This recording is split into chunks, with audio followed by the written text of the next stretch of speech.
ಹರೇ ರಾಮ. ಯತ್ರೈವ ಯತ್ರೈವ ಮನೋಮದೀಯಂ ತತ್ರೈವ ತತ್ರೈವ ತವ ಸ್ವರೂಪಂ. ಯತ್ರೈವ ಯತ್ರೈವ ಶಿರೋ ಮದೀಯಂ ತತ್ರೈವ ತತ್ರೈವ ಪದದ್ವಯಂ ತೇ.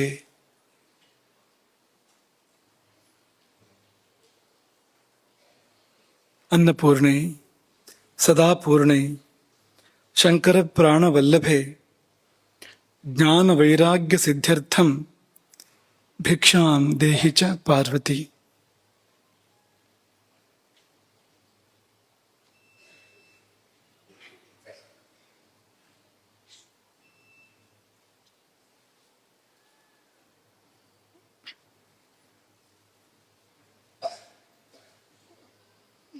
ಅನ್ನಂ ಬ್ರಹ್ಮ ಎನ್ನುವ ವಿಷಯವಾಗಿ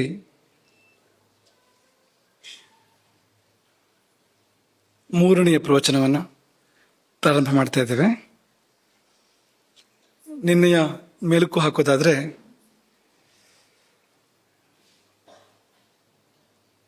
ಹಿತಭುಕು, ಮಿತಭುಕು, ಋತುಭುಕು ಅಥವಾ ಅಶಾಕಭುಕು.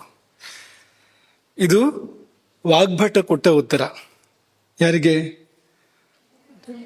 ಧನ್ವಂತರಿಗೆ. ಪಕ್ಷಿ ರೂಪದಲ್ಲಿ ತನ್ನ ಅಂಗಡದಲ್ಲಿ ಬಂದು ಕೂಜನ ಮಾಡಿದ. ಕೋರುಕು ಕೋರುಕು ಎಂಬುದಾಗಿ ಕೂಜನ ಮಾಡಿದ ಧನ್ವಂತರಿ ದೇವನಿಗೆ, ಆದಿವೈದ್ಯನಿಗೆ ಶ್ರೇಷ್ಠ ವೈದ್ಯ ವಾಗ್ಭಟ ಕೊಟ್ಟ ಉತ್ತರ ಹಿತಭುಕು, ಮಿತಭುಕು, ಋತುಭುಕು ಅಥವಾ ಅಶಾಕಭುಕು ಎಂಬ ಮೂರು. ಯಾಕೆಂದ್ರೆ ಪ್ರಶ್ನೆಯು 3 ಸಾರಿ ಕೇಳಿದ್ರಿಂದ 3 ಉತ್ತರ ಹೇಳು ಅಂತ ಹೇಳಿದ ಹಾಗೆ.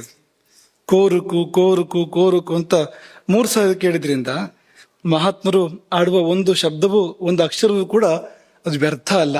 ಅದಕ್ಕೇನೊಂದು ಕಾರಣ ಇದ್ದೇ ಇರ್ತದೆ. ಹಾಗಾಗಿ 3 ಉತ್ತರಗಳನ್ನು ನಿರೀಕ್ಷೆ ಮಾಡ್ತಾ ಇದ್ದಾನೆ ಅಂತಲೇ ಅರ್ಥ. ಅದಕ್ಕೆ ಧನ್ವಂತರಿ 3 ಉತ್ತರ ಹಿತಭುಕು, ಮಿತಭುಕು ಮತ್ತೆ ಋತುಭುಕು ಅಥವಾ ಅಶಾಕಭುಕು ಎನ್ನುವ ಉತ್ತರವನ್ನ ಇದು ವಾಗ್ಭಟ ಕೊಟ್ಟ. ಇದು ಇಡೀ ಜೀವನಕ್ಕೆ ಸೂತ್ರ ಇದ್ದಾಗಿದೆ. ಈಗ ತುಂಬಾ ಶ್ಲೋಕಗಳನ್ನ, ವಿಷಯಗಳನ್ನ ನೆನ್ಪಿಟ್ಕೊಳ್ಳೋದು ಕಷ್ಟ ಆಗ್ಬೋದು. ಅದು ಈ ಸೂತ್ರವನ್ನು ನೆನ್ಪಿಟ್ಕೊಳ್ಬೋದು ಅಂತ. ಹಿತವನ್ನು ತಿನ್ನು, ಮಿತವಾಗಿ ತಿನ್ನು ಮತ್ತು ಸಕಾಲದಲ್ಲಿ ತಿನ್ನು. ಸೂತ್ರ ಅದು. ಇಷ್ಟು ನೆನಪಿದ್ರೆ ಸಾಕು ಅಂತ ನಮ್ಮನ್ನದು ದಿನ ದಿನ ಮುನ್ನಡೆಸ್ತದೆ ಅಂತ. ಇನ್ನೊಂದು ಸ್ವಲ್ಪ ಸರಳೀಕರಿಸೋದಾದ್ರೆ ಹಿತಭುಕ್ ಅಂದ್ರೆ ಏನು? ಯಾವ ಪ್ರಶ್ನೆಗೆ ಉತ್ತರ ಅದು ಅಂದ್ರೆ ಏನನ್ನು ತಿನ್ನಬೇಕು? 3 ಪ್ರಶ್ನೆ ಕೇಳೋದಾದ್ರೆ ಏನನ್ನು ತಿನ್ನಬೇಕು, ಎಷ್ಟು ತಿನ್ನಬೇಕು, ಯಾವಾಗ ತಿನ್ನಬೇಕು. ಈ ಏನನ್ನು, ಎಷ್ಟು ಮತ್ತು ಯಾವಾಗ. ಏನನ್ನು ಏನೋದಕ್ಕೆ ಉತ್ತರ ಹಿತಭಕ್ಕು ಅಂತ, ಹಿತವಾದದ್ದನ್ನು ಸೇವಿಸುವ. ಎಷ್ಟು ಅಂದ್ರೆ ಮಿತಿಯಲ್ಲಿ, ಅಮಿತವಾಗಿ ಅಲ್ಲ. ಯಥೇಷ್ಟಂ ಬ್ರಹ್ಮಚಾರಿಣ ಅಂತ ಒಂದು ಶಬ್ದ ಇದೆ. ಹಾಗಾಗಿ ಎಷ್ಟಾದ್ರೂ ತಿನ್ಬಿಡೋದು ಅಂತ ಅರ್ಥ ಅಲ್ಲ ಅದಕ್ಕೆ ಅಂತ. ಮಿತಿ ಇದ್ದೇ ಇದೆ. ಮಿತಿ ಇಲ್ಲದೆ ತಿಂದ್ರೆ ಅಪಾಯಕ್ಕೆ ದಾರಿ ಅದು ಅಂತ. ಹಾಗಾಗಿ ಏನನ್ನು ಎಂಬುದಕ್ಕೆ ಉತ್ತರ ಹಿತಭುಕು ಎನ್ನುವಂಥದ್ದು, ಎಷ್ಟು ಎಂಬುದಕ್ಕೆ ಉತ್ತರ ಮಿತಭುಕು ಎನ್ನುವಂಥದ್ದು, ಮತ್ತು ಯಾವಾಗ ಎಂಬುದಕ್ಕೆ ಉತ್ತರ ಋತುಭುಕು ಎನ್ನುವಂಥದ್ದು. ಅಂದ್ರೆ ಈ 3 ಪ್ರಶ್ನೆಗಳಿಗೆ ಉತ್ತರ ಕಂಡುಕೊಂಡೇ ಊಟ ಮಾಡಬೇಕು. ನಾನು ಉಣ್ತಾ ಇರುವ ಆಹಾರ ಅದು ಸರಿಯಾದದ್ದ, ಸರಿಯಾದ ಪ್ರಮಾಣದಲ್ಲಿದೆಯಾ, ಮತ್ತು ಇದು ಕಾಲವ ಅಂತ, ಊಟಕ್ಕೆ ಇದು ಹೊತ್ತ ಅಂತ. ಈ 3 ಕೂಡ ಚಿಂತಿಸಿ ಊಟ ಮಾಡಬೇಕು, ಹೊರತು ಊಟ ಮಾಡಬಾರ್ದು.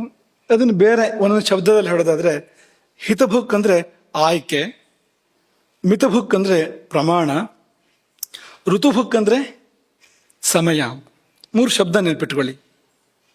ಆಯ್ಕೆ ಅಂದ್ರೆ ಆಯ್ಕೆ ಮಾಡಿ ಊಟ ಮಾಡಬೇಕು, ಹೊರತು ಸಿಕ್ಕಿದ್ದೆಲ್ಲ ತಿನ್ನೋದು ಅನ್ನೋ ತರ ಇರಬಾರ್ದು. ಆಯ್ಕೆ ಮಾಡಿ ಊಟ ಮಾಡಬೇಕು. ಯಾವುದು ನಮ್ಮೆದುರಿಗೆ ಬಂತು ಭಗವತ್ ಕೃಪೆಯಿಂದ ಅದರಲ್ಲಿ ಕೂಡ ಯಾವುದನ್ನು ತಿನ್ಬೇಕು, ಯಾವುದನ್ನು ಬಿಡಬೇಕು ಎನ್ನುವ ವಿವೇಚನೆ ಬೇಕು. ಹಾಗಾಗಿ ಆಯ್ಕೆ ಶಬ್ದ ನೆನ್ಪಿಟ್ಕೊಳ್ಬೇಕು. 2ನೇದು ಪ್ರಮಾಣ ಅಂತ. ರುಚಿ ಇತ್ತು ಅಂತ ಎಷ್ಟಾದ್ರೂ ತಿನ್ನೋದಲ್ಲ ಅಂತ. ರುಚಿ ಇತ್ತು ಒಂದು ಸ್ವಲ್ಪ ಜಾಸ್ತಿ ತಿಂದ್ರೆ ಇನ್ಯಾವುದಾದ್ರು ಕಡಿಮೆ ಮಾಡಬೇಕು ಅದಕ್ಕೆ ತಕ್ಕಂತೆ ಅಂತ. ಕೊನೆ ಪಕ್ಷ ನಾವು ಹೇಳ್ತಾ ಇರುವಂಥದ್ದು ಪ್ರಮಾಣಬದ್ಧವಾಗಿ ತಿನ್ನೋದೇ ಒಳ್ಳೇದು. ಯಾವಾಗಲೂ ಸ್ವಲ್ಪ ಜಾಸ್ತಿ ಆಯ್ತು ಅಂದ್ರೆ ಬೇರೆ ಕಡೆ ಅದಕ್ಕೆ ನಾವು ಪರಿಹಾರವನ್ನು ಕಂಡ್ಕೋಬೇಕು ಅಂತ. ಮಾಮೂಲಿ ತಿನ್ನೋದನ್ನೆಲ್ಲ ತಿನ್ನೋಷ್ಟೇ ತಿಂದು ಇದನ್ನು ಸ್ವಲ್ಪ ಜಾಸ್ತಿ ತಿಂದ್ರೆ ಅದು ಆಮೇಲೆ ಅಜೀರ್ಣಕ್ಕೆ ದಾರಿ ಆಗ್ಬೋದಲ್ವಾ. ಸರ್ದಾರ್ಜಿ ಕೇಳಿದ್ನಂತೆ, ನಿಮ್ಗೆಲ್ಲ ಗೊತ್ತಿರ್ಬೋದು. ವೈದ್ಯರು ಹೇಳಿದ್ರು ತೂಕ ಇಳಿಸ್ಬೇಕು ನೀನು, ಅದಕ್ಕೆ ಎರಡೆರಡು ರೊಟ್ಟಿ ತಿನ್ನೋಕೆ ಶುರು ಮಾಡಿದ್ರು, ಎರಡೆರಡು ಚಪಾತಿ ತಿನ್ನೋಕೆ ಶುರು ಮಾಡು ಅಂತ ಹೇಳಿದ್ರಂತೆ ವೈದ್ಯರು. ಅವ್ನು ಕೇಳಿದ್ನಂತೆ ಊಟ ಆದ್ಮೇಲೆ ಮೊದ್ಲ. ವೈದ್ಯರು ಹೇಳಿದ್ದು ಪಾಪ ಊಟ ಬಿಡು, ಎರಡೆರಡು ಚಪಾತಿ ತಿನ್ನು ಊಟದ ಜಾಗದಲ್ಲಿ ಅಂತ ಅವ್ರು ಹೇಳಿದ್ದು. ಸರ್ದಾರ್ಜಿ ಪ್ರಶ್ನೆ ಏನು, ಊಟಕ್ಕೆ ಮೊದಲ ಊಟ ಆದ್ಮೇಲೆ? ಎರಡರಲ್ಲಿ ಯಾವ್ದು ಆಗ್ಬೋದು, ಮೂರನೇದಾಗೋದಿಲ್ಲ. ಯಾವ್ದಾಗೋದಿಲ್ಲ ಅಂದ್ರೆ ಊಟ ಬಿಟ್ಟು ಚಪಾತಿ ತಿನ್ನೋ ಅನ್ನೋದಾಗೋದಿಲ್ಲ. ಊಟಕ್ಕಿಂತ ಮೊದಲು ಆಮೇಲೆ ಇದ್ರ ಜೊತೆ ಸೇರ್ಸ್ಕೋಬಹುದು ಅಂತ, ಈಗಿರೋ ಊಟದ ಜೊತೆಗೆ ಅಂತ. ಇದಲ್ಲ. ಹಾಗಾಗಿ ಪ್ರಮಾಣದ ಪ್ರಶ್ನೆ ಇದೆ, ಸಮಯದ ಪ್ರಶ್ನೆ ಇದೆ. ಎಷ್ಟು ಒಳ್ಳೆಯ ಆಹಾರವನ್ನೇ ಆದರೂ ಅಕಾಲದಲ್ಲಿ ಸೇವಿಸಿದ್ರೆ ಕಾಲದ ಕಾರಣಕ್ಕೆ ಅದು ದುಷ್ಪರಿಣಾಮವನ್ನು ಬೀರ್ತದೆ. ವಸ್ತು ಒಳ್ಳೆಯದೇ ಇರ್ಬೋದು, ಆದ್ರೆ ಕಾಲ ಹೊಂದದೇ ಇರುವ ಕಾಲ ಆಗಿದ್ರಿಂದ, ಕೆಡುಕಾದ ಕಾಲ, ಆಹಾರದ ದೃಷ್ಟಿಯಿಂದ ಕೆಡುಕಾದ ಕಾಲ ಆಗಿದ್ರಿಂದ ಅದು ನಮ್ಮ ವಿರುದ್ಧವಾಗಿ ಕೆಲಸ ಮಾಡ್ತದೆ. ವಿರುದ್ಧ ಆಹಾರ ಅಂತ ಕರೀತಾರೆ ಅದನ್ನ. ಆಹಾರ ನಮಗೆ ವಿರುದ್ಧವಾಗಿ ಕೆಲಸ ಮಾಡುವಂಥದ್ದು. ಒಳ್ಳೆದಕ್ಕೆ ಅಂತ ಸೇವನೆ ಮಾಡೋದು, ಹಸಿವಿಂಗಿಸ್ಕೊಳ್ಬೇಕು, ರುಚಿಯಾಗಬೇಕು, ಖುಷಿಯಾಗಬೇಕು, ಪುಷ್ಟಿ ಶಕ್ತಿ ಬರಬೇಕು, ಬದುಕಬೇಕು, 4 ಕಾಲ ಅಂತ ತಿನ್ನೋದು. ಆದರೆ ಆ ಕಾಲದಲ್ಲಿ ತಿಂದಾಗ ಅದು ವಿರುದ್ಧವಾಗಿ ಕೆಲಸ ಮಾಡ್ತದೆ, ಅನುಕೂಲವಾಗಿ ಕೆಲಸ ಮಾಡೋದಿಲ್ಲ. ಅಶಾಕಭುಕ್ ಏನಾಯ್ತು ಅಂತ ಕೇಳ್ಬೇಡಿ, ಅದು ಅಲ್ಲೇ ಸೇರಿದೆ. ಎಲ್ಲಿ ಸೇರಿದೆ? ಹಿತಭುಕ್ ಅನ್ನೋದ್ರಲ್ಲಿ ಸೇರಿ ಬಂತದ್ದು. ಯಾವುದು ಸಲ್ತದೋ ಅದನ್ನು ಮಾತ್ರ ತಿನ್ನುವಾಗಲೇ ಅಚಾಕಭುಕ್ ಸೇರಿ ಹೋಗಿದೆ. ಹಾಗಾಗಿ ನೀವು ಋತುಭುಕ್ ಅನ್ನೋ ಪಾಠವನ್ನೇ ಇಟ್ಕೊಳ್ಬಹುದು, ಪ್ರಧಾನವಾಗಿ ಇಟ್ಕೊಳ್ಬಹುದು. ಇದು ಅನ್ನೋ ಸೂತ್ರ, ಹಾಗಿಟ್ಕೊಳ್ಳಿ ಇದನ್ನ. ಅಷ್ಟು ಚೆನ್ನಾಗಿದೆ ಇದು. ಅಷ್ಟು ಕಡಿಮೆ ಶಬ್ದಗಳಲ್ಲಿ ಇಡೀ ಜೀವನಕ್ಕೆ ಬೇಕಾದ ಉಪದೇಶವನ್ನು ಹೇಳಬೇಕಾದ್ರೆ ಯಾವುದೋ ಒಂದು ದೈವ ಪ್ರೇರಣೆ ಬೇಕು, ಹೊರತು ಅದಿಲ್ಲದೆ ಹೇಳಲಿಕ್ಕೆ ಸಾಧ್ಯ ಇಲ್ಲ. ಇದೆಲ್ಲ ಈಗ ನಮ್ಮ ಅನ್ನ ಪದ್ಧತಿ, ಆಹಾರ ಪದ್ಧತಿಗಳೆಲ್ಲವೂ ಕೂಡ ಅದು ಕೇವಲ ಕಣ್ಣಿಗೆ ಕಾಣುವಂತ ವಿಷಯಗಳ ಮೇಲೆ ನಿಂತಿಲ್ಲ, ಕಣ್ಣಿಗೆ ಮೀರಿದ ಅನೇಕ ಸಂಗತಿಗಳಿದೆ ಅಲ್ಲಿ. ಹಾಗಾಗಿ ಇದೆಲ್ಲ ದೈವ ದೃಷ್ಟಿ, ದೈವೀಯ ಪ್ರೇರಣೆ ಇದರಿಂದಲೇ ಬಂದಿರುವಂಥದ್ದು. ಇನ್ನೊಂದು ವಿಷಯವನ್ನು ಪ್ರಸ್ತಾಪ ಶುರು ಮಾಡಿದ್ವು ಹೇಳೋದಕ್ಕೆ. ಯಾಕೆ ನೋಡಿ ಊಟ ಮಾಡಬೇಕು ಅಂದ್ರೆ, ಈ ಶರೀರ ತುಂಬಾ ಬೆಲೆ ಬಾಳುವಂಥದ್ದು. ಇದರೊಳಗೆ ನೀವು ಕಳುಹಿಸ್ತಾ ಇದ್ದೀರಿ ಆಹಾರ ಅನ್ನುವಾಗ ಹೊರಗಿನದ್ದು ಒಳಗೆ ಹೋಗ್ತಾ ಇದೆ. ಇದು ತುಂಬಾ ಬೆಲೆ ಬಾಳುವಂಥದ್ದು, ಇದು ಕೆಡುವ ಹಾಗೆ ಅಂಥದ್ದನ್ನ ಒಳಗೆ ಕಳುಹಿಸಬಾರದು ಅಲ್ವಾ. ಮನೆಯೊಳಗೆ ನಾವೆಲ್ಲರನ್ನೂ ಬಿಟ್ಕೊಳ್ಳೋದಿಲ್ಲ, ಮಲಗೋ ಕೋಣೆಗೆ ನಾವೆಲ್ಲರನ್ನೂ ಬಿಟ್ಕೊಳ್ಳೋದಿಲ್ಲ. ಅಥವಾ ಖಜಾನೆ ಅಂತ ಅನ್ಕೊಳ್ಳಿ ನೀವು, ತುಂಬಾ ಬೆಲೆ ಬಾಳುವಂತ ಮುತ್ತು ರತ್ನಗಳು, ಚಿನ್ನವೋ ಬೆಳ್ಳಿಯೋ ಇರುವಂತ ಸ್ಥಳ ಅಂದ್ರೆ ಬಾಗಿಲು ತೆಗೆದಿಡ್ತೀರಾ? ಎಲ್ಲರನ್ನು ಬಿಡ್ತೀರಾ? ಇಲ್ಲ. ಕಳ್ಳರು ಬರ್ಬೋದು, ಒಳಗಿರುವ ಮುತ್ತು ರತ್ನಗಳನ್ನು ಕದ್ದುಕೊಂಡು ಹೋಗ್ಬೋದು. ಹಾಗಾಗಿ ರಕ್ಷಣೆ ಬೇಕೇ ಬೇಕು. ಇದರೊಳಗಿರುವಷ್ಟು ಮುತ್ತು ರತ್ನಗಳು ಬೇರೆ ಎಲ್ಲೂ ಇಲ್ವಂತೆ. ನಮ್ಮ ದೇಹದೊಳಗೆ ಎಂಥ ಮುತ್ತು ರತ್ನಗಳು, ಅಮೂಲ್ಯವಾದ ಸಂಗತಿಗಳಿವೆಯೋ ಅಂಥದ್ದು ಪ್ರಪಂಚದಲ್ಲಿ ಬೇರೆ ಎಲ್ಲೂ ಇಲ್ಲ. ಇಲ್ಲಿ ನೀವು ಸೀದಾ ಕಳಿಸ್ತಾ ಇದ್ದೀರಲ್ಲ. ಏನೇನನ್ನು ಕಳಿಸಿದ್ರೆ ತಸ್ಕರಾಹ ಅಂತ ಆ ರೀತಿ ಕೆಲಸ ಮಾಡ್ಬೋದು. ಒಳಗಿರ್ತಕ್ಕಂಥ ಮುತ್ತು ರತ್ನಗಳಂತ ಶುಭಗಳನ್ನ ಕದ್ಕೊಂಡು ಹೋಗ್ಬೋದು, ಆರೋಗ್ಯವನ್ನೇ ಕದ್ಕೊಂಡು ಹೋಗ್ಬೋದು, ಪ್ರಾಣವನ್ನೇ, ಜೀವವನ್ನೇ ಕದ್ಕೊಂಡು ಹೋಗ್ಬೋದು ಇಲ್ಲಿಂದ. ಹಾಗಾಗಿ ನೋಡಿ ಊಟ ಮಾಡಿ. ಒಂದು ಯಾವಾಗಲೂ ಓದಿದ ಒಂದು ಚಿಕ್ಕ ದೃಷ್ಟಾಂತ ಕಥೆ ನೆನಪಾಗ್ತದೆ ನಮ್ಗೆ ಸಮಯದಲ್ಲಿ. ಬಡ ಯುವಕನೊಬ್ಬ ಊರಿನ ಶ್ರೀಮಂತನ ಬಳಿಗೆ ಹೋದನಂತೆ. ಯಾಕೆ? ಅಲ್ಲೇ ಇದೆ ಉತ್ತರ. ಬಡ ಯುವಕನೊಬ್ಬ ಊರಿನ ಶ್ರೀಮಂತ ವ್ಯಕ್ತಿಯವ್ರನ್ನ ಬಳಿ ಹೋಗ್ತಾನೆ ಅಂದ್ರೆ ಯಾಕೆ ಹೋಗ್ತಾನೆ ಅಲ್ವಾ? ಕಾಂಚನ, ಹಣಕ್ಕೋಸ್ಕರ ಹೋದ. ಸಾಲ ಸಿಗ್ತದ ಅಂತ ನೋಡೋ ಸಲುವಾಗಿ ಹೋದ ಅವನು, ಅಥವಾ ಹಣ ಸಿಗ್ತದ ಅನ್ನೋ ಕಾರಣಕ್ಕೋಸ್ಕರವಾಗಿ ಹೋದ.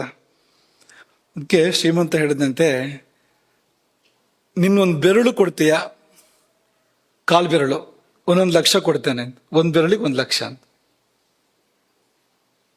ಆಗೋದಿಲ್ಲ ಅಂತ ಹೇಳಿದೆ. ಮತ್ತೆ ಬೇರೆ ಏನ್ ಹೇಳ್ತಾನೆ? 1/4 ಬೆರಳು ಬೇಡ, ಕೈ ಬೆರಳು ಕೊಡು, 2.5 ಲಕ್ಷ ಕೊಡ್ತಾನೆ. ಅದು ಅಲ್ಲ, ಕಣ್ಣು ಕೊಡು, 1 ಕಣ್ಣಿಗೆ 25 ಲಕ್ಷ.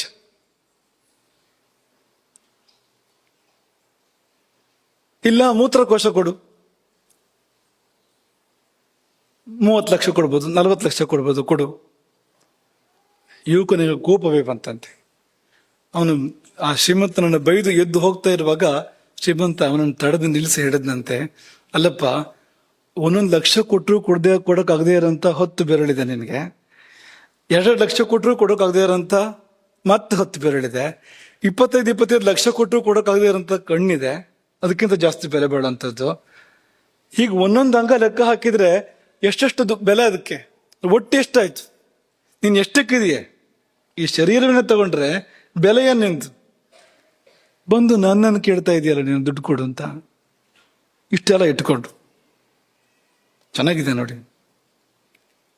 ಇಂಥ ಕೈ, ಕಾಲು, ಕಣ್ಣು, ತಲೆ, ಹೃದಯ ಎಲ್ಲ ಇಟ್ಕೊಂಡು ನಾವು ಯಾರನ್ನಾದ್ರೂ ಹೋಗಿ ಭಿಕ್ಷೆ ಬೇಡ್ತೇವೆ ಅಂದ್ರೆ ಅದಕ್ಕಿಂತ ಮೂರ್ಖತನ ಬೇರೆ ಏನಿದೆ ಹೇಳಿ?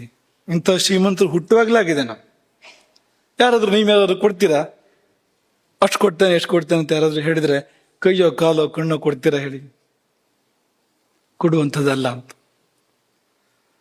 ರಾಮಭದ್ರಾಚಾರ್ಯರು ನಮ್ಮ ಬಾಲ್ಯದಲ್ಲಿ ಪಾಠ ಮಾಡುವಾಗ ಹೇಳ್ತಾ ಇದ್ದು ನೆನಪಾಗ್ತದೆ ನಮಗೆ.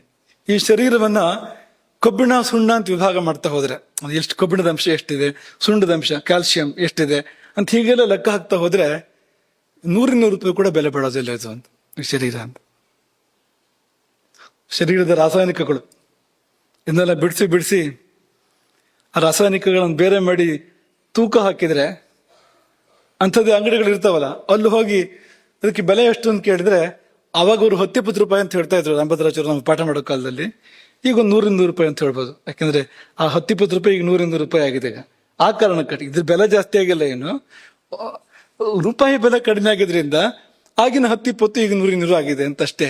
ಹಾಗೆ ಅಷ್ಟೇ ಬೆಲೆ ಬಾಳುವಂಥದ್ದು. ಆದ್ರೆ ಅಷ್ಟೇ ನಾವು ಬೆಲೆ ಅಂತಂದ್ರೆ ಅಲ್ಲ, ಬೆಲೆ ಕಟ್ಟಲಾರದ ಬೆಲೆ, ಅಂಥ ಬೆಲೆ ಇದೆ. ಎಷ್ಟರ ಮಟ್ಟಿಗೆ ಅಂದ್ರೆ ವಿಷ್ಣು ಪುರಾಣದ 2ನೇ ಅಂಶ 3ನೇ ಅಧ್ಯಾಯ ಅಲ್ಲೊಂದು ಸಂದರ್ಭದ ವರ್ಣನೆ ಬರ್ತದೆ. ಅದೇನು ಅಂದ್ರೆ ದೇವತೆಗಳು ಪರಸ್ಪರ ಮಾತಾಡ್ಕೊಳ್ತಾ ಇದ್ದಾರಂತೆ ಸ್ವರ್ಗಲೋಕದಲ್ಲಿ. ಏನ್ ಮಾತಾಡ್ಕೊಳ್ತಾ ಇದ್ದಾರೆ ಅಂದ್ರೆ, ಜಾನೀಮ ನೈತತ್ ಕ್ವಯಂ ವಿಲೀನೆ ಸ್ವರ್ಗಪ್ರದೆ ಕರ್ಮಣಿ ದೇಹಬಂಧಂ ಪ್ರಾಪ್ಸ್ಯಾಮ ಧನ್ಯಾಹ ಖಲು ತೇ ಮನುಷ್ಯಾಹ ಯೇ ಭಾರತೆ ನೇಂದ್ರಿಯ ವಿಪ್ರಹೀಣಾಹ. ವಿಷ್ಣು ಪುರಾಣ ಇದು, ನಮ್ಮ ಕಣ್ಣು ತೆರೆಸೋ ಹಾಗಿದೆ ಇದು. ಏನ್ ಹೇಳ್ತಾ ಇದೆ ಅಂದ್ರೆ, ದೇವತೆಗಳು ಪರಸ್ಪರ ಸಂಭಾಷಣೆ ಏನಿದೆ ಅಲ್ಲಿ ಅಂದ್ರೆ, ಗೊತ್ತಿಲ್ಲ ನಮ್ಗೆ ಈ ಸ್ವರ್ಗಕ್ಕೆ ಕಾರಣವಾಗಿರ್ತಕ್ಕಂಥ ಪುಣ್ಯ ಕರ್ಮಗಳು ಮುಗಿದ ಮೇಲೆ, ಸ್ವರ್ಗಾನುಭವ ಮಾಡ್ತಾ ಇದ್ದೇವಲ್ಲ ದೇವತೆಗಳಾಗಿ, ಈ ಪುಣ್ಯ ಕರ್ಮ ಎಲ್ಲ ಮುಗಿದ ಮೇಲೆ ನಾವ್ ಎಲ್ಲಿ ಹುಡ್ತೇವೋ ಏನಾಗ್ತೇವೋ ಗೊತ್ತಿಲ್ಲ. ಆದ್ರೆ ಅವರು ಧನ್ಯರು ಅಂತ. ಯಾರು? ತೇ ಮನುಷ್ಯಾಹ ಧನ್ಯಾಖಲು ತೇ ಮನುಷ್ಯಾಹ. ಆ ಮನುಷ್ಯರು ಧನ್ಯರು. ಎಂಥವ್ರು ಅಂದ್ರೆ ಭಾರತದಲ್ಲಿ ಹುಟ್ಕೊಂಡಿದ್ದಾರೆ, ನೇಂದ್ರಿಯ ವಿಪ್ರಹೀಣಾಹ, ಕಣ್ಣು ಕೈ ಕಾಲು ಎಲ್ಲ ಸರಿ ಇದೆ ಅಂತ. ದೇಹ, ಈ ಮಾನವ ದೇಹವನ್ನಂತೂ ಭಾರತ ದೇಶದಲ್ಲಿ ಹುಟ್ಟಿದ್ದಾರೆ, ಹುಟ್ಟಿ ಎಲ್ಲ ಇಟ್ಕೊಂಡಿದ್ದಾರೆ, ಸರಿ ಇದೆ ಶರೀರ ಅಂತ, ಕೆಟ್ಟಿಲ್ಲ ಇನ್ನು ಅಂತ. ಅಂತ ಶರೀರವನ್ನು ಇಟ್ಕೊಂಡಿರ್ತಕ್ಕಂಥ ಮನುಷ್ಯರೇ ಧನ್ಯರು ಎಂಬುದಾಗಿ ಪರಸ್ಪರ ಮಾತಾಡ್ಕೊಳ್ತಾರೆ ಅಂತ. ಯಾಕೆಂದ್ರೆ ನಿಮಗೆ ಮಕ್ಕಳಿಗೆ ಹಿಂದೆ ಪಾಠ ಮಾಡುವಾಗಲೇ ಹೇಳಿದ ಹಾಗೆ, ಅಲ್ಲಿ ಏನಿದ್ರು ಖರ್ಚು ಮಾಡೋದು ಮಾತ್ರ ಸ್ವರ್ಗದಲ್ಲಿ, ಮತ್ತೇನಿಲ್ಲ, ಸಂಪಾದನೆ ಇಲ್ಲ, ಹೊಸ ಕರ್ಮ ಅಲ್ಲಿ ಮಾಡ್ಲಿಕ್ಕೆ ಅವಕಾಶ ಇಲ್ಲ. ಇದು ಕರ್ಮಭೂಮಿ, ಭೂಮಂಡಲ ಇದೇ ಕರ್ಮಭೂಮಿ. ಹಾಗಾಗಿ ಒಳ್ಳೇದೋ ಕೆಟ್ಟದೋ ಕರ್ಮವನ್ನು ಮಾಡಬೇಕು ಅಂದ್ರೆ ಇಲ್ಲಿಗೆ ಬರಬೇಕು, ಅವರಿಗೆ ಅವಕಾಶ ಇಲ್ಲ. ಹಾಗೆ ನೋಡಿದ್ರೆ ಸ್ವಾತಂತ್ರ್ಯವೇ ಇಲ್ಲ, ಸ್ವಾತಂತ್ರ್ಯವೇ ಇಲ್ಲ. ಅಷ್ಟೊಂದು ಅನುಭವಿಸು ಅಷ್ಟೇ, ಅಷ್ಟು ಕೊಟ್ಟಿದೆಯೇ, ಪುಣ್ಯದ ಹಣವನ್ನು ಕೊಟ್ಟಿದೆಯೇ, ಅಷ್ಟು ಅನುಭವಿಸು ಅಂತ. ಅಲ್ಲಿ ಏನೋ ಒಂದು ಸಾಧನೆ ಮಾಡಿ ಇನ್ನೇನು ಆಗಬೇಕು ಅಂದ್ರೆ ಅವಕಾಶ ಇಲ್ಲ. ಇಲ್ಲಿ ಅವಕಾಶ ಇದೆ, ಇಲ್ಲಿ ಸಾಧನೆ ಮಾಡಿ ಕರ್ಮವನ್ನು ಮೀರಬಹುದು. ಜಾತಕದಲ್ಲಿ ಏನಿದೆಯೋ ಅದಕ್ಕಿಂತ ಮಿಗಿಲಾದ ಫಲವನ್ನು ಪಡಿಬಹುದು. ಅತ್ಯುತ್ಕಟ ಈ ಪುಣ್ಯ ಪಾಪೈಹಿ ಇಹೈವ ಫಲಮಶ್ನುತೆ. ಉತ್ಕಟವಾದ ಪುಣ್ಯ ಅಥವಾ ಪಾಪಗಳನ್ನು ಮಾಡಿದರೆ ಈಗಲೇ ಫಲ ಬರ್ತದೆ, ಜಾತಕವನ್ನು ಮೀರಿ ಈಗಲೇ ಫಲ ಬರ್ತದೆ. ನಿನ್ನೆ ನಮ್ಮ ಪಾಠದ ಬಳಿಕ ಪರಿವಾರದ ಅರವಿಂದ ಒಂದು ಪ್ರಶ್ನೆಯನ್ನ ಕೇಳ್ತಾ ಇದ್ದ. ನಿನ್ನೆ ಪಾಠ ಮಾಡ್ತಾ ಮಾಡ್ತಾ ಹೋಗೋದಲ್ಲಿ ಹೇಳಿದ್ವು, ಯಮ ಇಷ್ಟು ಕಾಲ ಇರು ಭೂಮಿಲಿಂದ ಕಳಿಸಿದಾನೆ ನಮ್ಮನ್ನ. ನಾವು ಬೇಗ ಬರ್ತೇವೆ ಅಂತ ಒತ್ತಾಯ ಮಾಡ್ತೇವೆ ಯಮನಲ್ಲಿ. ಇಲ್ಲ, ಅಷ್ಟು ಕಾಲ ಇರೋದಿಲ್ಲ, ಮೊದಲೇ ಬರಬೇಕು ನಮಗೆ ಅಂತ ಸಿಕ್ಕಿದ್ದಂತ ತಿಂತೇವೆ, ದೇಹವನ್ನ ಕೆಡಿಸ್ಕೊಳ್ತೇವೆ, ಬೇಗ ಹೋಗ್ಬಿಡ್ತೇವೆ ಯಮನ ಬಳಿಗೆ ಎಂದು ಹೇಳಿದ್ದು. ಅದರ ಮೇಲೆ ಅರವಿಂದ್ ಕೇಳಿದ ಪ್ರಶ್ನೆ, ಆಯುಸ್ಸು ಇಷ್ಟು ಅಂತ ಇದ್ದ ಮೇಲೆ, ಹಣೆ ಮೇಲೆ ಬರದ ಮೇಲೆ ಅದು ಬದಲಾಗೋದು ಹೇಗೆ? ಅದು ಮೊದಲೇ ಹೋಗೋದು ಹೇಗೆ? ಅದು ಅದೇ ಸಮಯಕ್ಕೆ ಹೋಗ್ಬೇಕು. ಬದಲಾಗೋಕೆ ಸಾಧ್ಯ ಇದೆಯಾ? ಒಂದಗಳು ಹೆಚ್ಚಿಲ್ಲ, ಒಂದಗಳು ಕೊರೆ ಇಲ್ಲ, ಹೀಗಂತೆ ಮನುಷ್ಯನ ಆಯುಸ್ಸು. ಹಾಗೆ ಬೇಗ ಹೋಗೋದು ಅಂದ್ರೆ ಏನು ಎಂಬ ಪ್ರಶ್ನೆಯನ್ನು ಕೇಳಿದ್ದ. ಆತನಿಗೆ ಹೇಳಿದ್ದು, ನಿಮ್ಮ ಜೊತೆ ಹಂಚ್ಕೊಳ್ಳೋದು ಅದನ್ನ. ಅದೇನಂದ್ರೆ, ಈಗ ಈ ಆಯುಸ್ಸು ಅನ್ನೋದು ಸಾಮಾನ್ಯ ಸೂತ್ರ, ಇಷ್ಟು ಆಯುಸ್ಸು ಅಂದ್ರೆ ಅಷ್ಟೇ ಕಾಲ ಬದುಕೋದು ಅಂತ. ಆದ್ರೆ ಅದಕ್ಕೆ ಅಪವಾದ ಇದೆ ಅಂತ. ಅಪವಾದ ಇಲ್ಲದೆ ಇದ್ರೆ ಈ ವೇದಗಳಲ್ಲಿ ಈಗ ಆಯುಷ್ ಕಾಮನಾಗಿ ಮಾಡ್ತಕ್ಕಂಥ ಅನೇಕ ಕರ್ಮಗಳಿದೆ ವೇದಗಳಲ್ಲಿ, ಸ್ಮೃತಿಗಳಲ್ಲೂ ಕೂಡ ಇದೆ. ಆಯುಸ್ಸಿಗೋಸ್ಕರ ಮಾಡುವಂಥದ್ದು, ಆ ಕರ್ಮಗಳನ್ನ ಯಾಕೆ ಮಾಡಬೇಕು? ಇಷ್ಟೇ ಆಯುಸ್ಸು ಅಂತ ತೀರ್ಮಾನ ಆಗಿ ಹೋಗಿದೆ, ಅದರಲ್ಲಿ ಏನು ವ್ಯತ್ಯಾಸ ಇಲ್ಲ ಅಂತಾದ್ರೆ ಆಯುಷ್ಯಗೋಸ್ಕರವಾಗಿ ಆಚರಿಸುವ ಕರ್ಮಗಳು ಯಾಕೆ ಮಾಡುವಂಥದ್ದು? ಅಥವಾ ಆಯುಷ್ಮಾನ್ ಭವ ಅಂತ ಆಶೀರ್ವಾದ ಯಾಕೆ ಮಾಡಬೇಕು? ಅಷ್ಟೇ ಆಯುಷ್ಯ ಅವನಿಗೆ ಹೆಚ್ಚಾಗೋದಿಲ್ಲ, ಕಡಿಮೆ ಆಗೋದಿಲ್ಲ ಅಂತಾದ್ರೆ ಆಶೀರ್ವಾದಕ್ಕರ್ತೆ ಇದು ಹೆಚ್ಚು ಕಡಿಮೆ ಆಗೋಕೆ ಸಾಧ್ಯ ಇದೆ. ಕೇವಲ ಉಸಿರಾಟ ದೀರ್ಘವಾಗುವುದರಿಂದ, ಒಬ್ಬನಿಗೆ ಇಷ್ಟು ಉಸಿರು ಅಂತಿರೋದ್ರಿಂದ, ಉಸಿರಾಟ ದೀರ್ಘವಾದ ಮಾತ್ರದಿಂದಲೇ ವರ್ಷಗಳು ಜಾಸ್ತಿ ಆಗ್ತವೆ ಅಂತ ಆಯುಸ್ಸಿನಲ್ಲಿ ಅಂತ. ಅಷ್ಟು ನಮಗೆ ಬಂದ್ರೆ, ಪ್ರಾಣಾಯಾಮ ವಿದ್ಯೆ ಗೊತ್ತಿದ್ರೆ, ಸಮಾಧಾನವಾಗಿ ಬದುಕುವಂತ ವಿದ್ಯೆ ಗೊತ್ತಿದ್ರೆ, ಶ್ವಾಸಗತಿಯನ್ನ ಮಂದಗೊಳಿಸುವ ಕಲೆ ಗೊತ್ತಿದ್ರೆ, ವರ್ಷಗಟ್ಟಲೆ ಆಯುಸ್ಸನ್ನು ದೀರ್ಘ ಮಾಡ್ಕೊಳ್ಳೋದಕ್ಕೆ ಸಾಧ್ಯ ಇದೆ. ಅಥವಾ ಶ್ವಾಸವನ್ನ ಮೀರಿ ಇರ್ಲಿಕ್ಕೆ ಬಂದ್ರೆ ಆ ಸಮಯ ಲೆಕ್ಕಕ್ಕೆ ಇಲ್ಲ ಆಯುಸ್ಸಿನಲ್ಲಿ. ಶ್ವಾಸೋಚ್ಛ್ವಾಸ ಇಲ್ಲದ ಸಮಾಧಿ ಸ್ಥಿತಿಗೆ ಹೋದ್ರೆ ಅಲ್ಲಿ ಕಾಲಕ್ಕೆ ವ್ಯಾಪ್ತಿ ಇಲ್ಲ, ಅಲ್ಲಿ ಯಮನಿಗೂ ವ್ಯಾಪ್ತಿ ಇಲ್ಲ, ಚಿತ್ರಗುಪ್ತನಿಗೂ ವ್ಯಾಪ್ತಿ ಇಲ್ಲ. ಚಿತ್ರಗುಪ್ತನಿಗೂ ಗೊತ್ತೇ ಆಗೋದಿಲ್ಲ ಅಲ್ಲಿ ಏನಾಯ್ತು ಅಂತ, ಯಾಕಂದ್ರೆ ಅಲ್ಲಿವರೆಗೆ ಹೋಗೋದು ಮನೋ ಅಂತ. ಮುಂದಿನ ದಾಖಲೀಕರಣದ ವ್ಯವಸ್ಥೆ ಇಲ್ಲ, ಯಾಕಂದ್ರೆ ಅಲ್ಲಿ ಯಥೋ ವಾಚೋ ನಿವರ್ತಂತೆ ಅಪ್ರಾಪ್ಯ ಮನಸ ಸಹ ಎನ್ನುವಂತ ಸ್ಥಳ ಅಲ್ಲಿ ಯಾವುದು ಕೂಡ ಹೋಗಿ ತಲುಪೋದಕ್ಕೆ ಸಾಧ್ಯ ಇಲ್ಲ. ಹಾಗಾಗಿ ಆಯುಸ್ಸನ್ನು ಹೆಚ್ಚು ಮಾಡ್ಕೊಳ್ಳೋಕೆ ಸಾಧ್ಯ ಇದೆ. ಮಾರ್ಕಂಡೇಯರಿಗೆ ಆಯುಸ್ಸು ಎಷ್ಟಿತ್ತು, ಆಮೇಲೆ ಎಷ್ಟು ಕಾಲ ಬದುಕಿದ್ರು, ಇನ್ನೂ ಇದ್ದಾರೆ ಮಾರ್ಕಂಡೇಯರು. ಶಂಕರಾಚಾರ್ಯರ ಆಯುಸ್ಸು ಎಷ್ಟಿತ್ತು, ದುಪ್ಪಟ್ಟು ಬದುಕಿದ್ರು ಅವರು. 16 ವರ್ಷದ ಆಯುಸ್ಸಿಗೆ 32 ವರ್ಷ ಅವ್ರು ಬದುಕಿದ್ರಲ್ವಾ. ಆಯುಸ್ಸು ಹೆಚ್ಚು ಮಾಡ್ಕೊಳಕ್ ಸಾಧ್ಯ ಇದೆ ಅಂದ್ರೆ ಕಮ್ಮಿ ಮಾಡ್ಕೊಳಕ್ಕೂ ಸಾಧ್ಯ ಇದೆ. ಹೆಚ್ಚು ಮಾಡ್ಕೊಳಕ್ ಒಂದಷ್ಟು ಒಳ್ಳೆ ಕೆಲಸ ಮಾಡಬೇಕು, ಕಮ್ಮಿ ಮಾಡ್ಕೊಳ್ಳೋದಕ್ಕೆ ಒಂದಷ್ಟು ಬೇಡದಿರೋದು ಮಾಡಿದ್ರೆ ಕಡಿಮೆ ಆಗತ್ತೆ ತಾನೇ ಈಗ ಆಯುಸ್ಸು ಅಂತ. ಅರ್ಧ ಆಯುಸ್ಸಿಗೆ ಹೋದ ಅಂತೆಲ್ಲ ಹೇಳ್ತಾರಲ್ಲ, ಏನದು ಅಂದ್ರೆ ಇದೇ ಅದು ಅಂತ. ಹಾಗೆ ಇಲ್ಲಿ ಅವಕಾಶ ಇದೆ. ಹಣೆ ಮೇಲೆ ಬರೆದಿದ್ರೂ ಕೂಡ ಕರ್ಮ ಅದು ಸರದಿಯಲ್ಲಿ ನಿಂತು ಸಿದ್ಧವಾಗಿದೆ ಫಲ ಕೊಡೋದಕ್ಕೆ. ಹೀಗಿದ್ರೂ ಕೂಡ ಅದನ್ನು ಮೀರಿ ತನ್ನ ಪುರುಷ ಪ್ರಯತ್ನದ ಮೂಲಕವಾಗಿ ಇಲ್ಲಿಯೂ ವಿಶೇಷವಾಗಿ ಬದುಕಬಹುದು. ಅವನು ಅಲ್ಲಿ ಏನೆಲ್ಲ ಮಾಡ್ಬೋದು. ಈ ಒಂದು ಮನುಷ್ಯ ಜನ್ಮ ಸಿಕ್ತು ಅಂದ್ರೆ 100 ದೇವತಾ ಜನ್ಮ ಪಡಿಬಹುದು, ಅದರಲ್ಲಿ ಅದಕ್ಕಿಂತ ಹೆಚ್ಚಿನದನ್ನು ಪಡಿಬಹುದು, ದೇವತಾ ಜನ್ಮಕ್ಕಿಂತಲೂ ಹೆಚ್ಚಿನದನ್ನ, ಮೋಕ್ಷವನ್ನೇ ಪಡಿಬಹುದು ಅಂತ. ಹಾಗಾಗಿ ಅವರು ಆಸೆ ಪಡ್ತಾರಂತೆ, ಎಷ್ಟು ಚೆನ್ನಾಗಿದೆ ಮನುಷ್ಯ ಲೋಕ, ಮನುಷ್ಯ ಜನ್ಮ, ಮನುಷ್ಯ ದೇಹ ಅಂತ ದೇವತೆಗಳು ಪರಸ್ಪರ ಚರ್ಚೆ ಮಾಡುವಂಥದ್ದು. ಆದ್ರೆ ಅದು ಯಾರಿಗೆ ಅನ್ವಯ ಆಗ್ತದೆ ಅಂತಂದ್ರೆ ಅದಕ್ಕೆ ಉತ್ತರ ಮಹಾಭಾರತ ಶಾಂತಿ ಪರ್ವದಲ್ಲಿದೆ. ಯಾವ ಮನುಷ್ಯನಿಗೆ ಅನ್ವಯ ಆಗುವಂಥದ್ದು ಇದು ಅಂದ್ರೆ, ವೇದಾಂಶ್ಚ ವೇದ್ಯಂಚ ವಿಧಿಂಚ ಕೃತ್ಸನಂ ತಥೋ ನಿರುಕ್ತಂ ಪರಮಾರ್ಥತಾಂಚ ಸ್ವಯಂ ಶರೀರಾತ್ಮನ ಯಃ ಪ್ರವೇದ ತಸ್ಯಸ್ಮ ದೇವಾ ಸ್ಪೃಹಯಂತಿ ಸರ್ವೇ.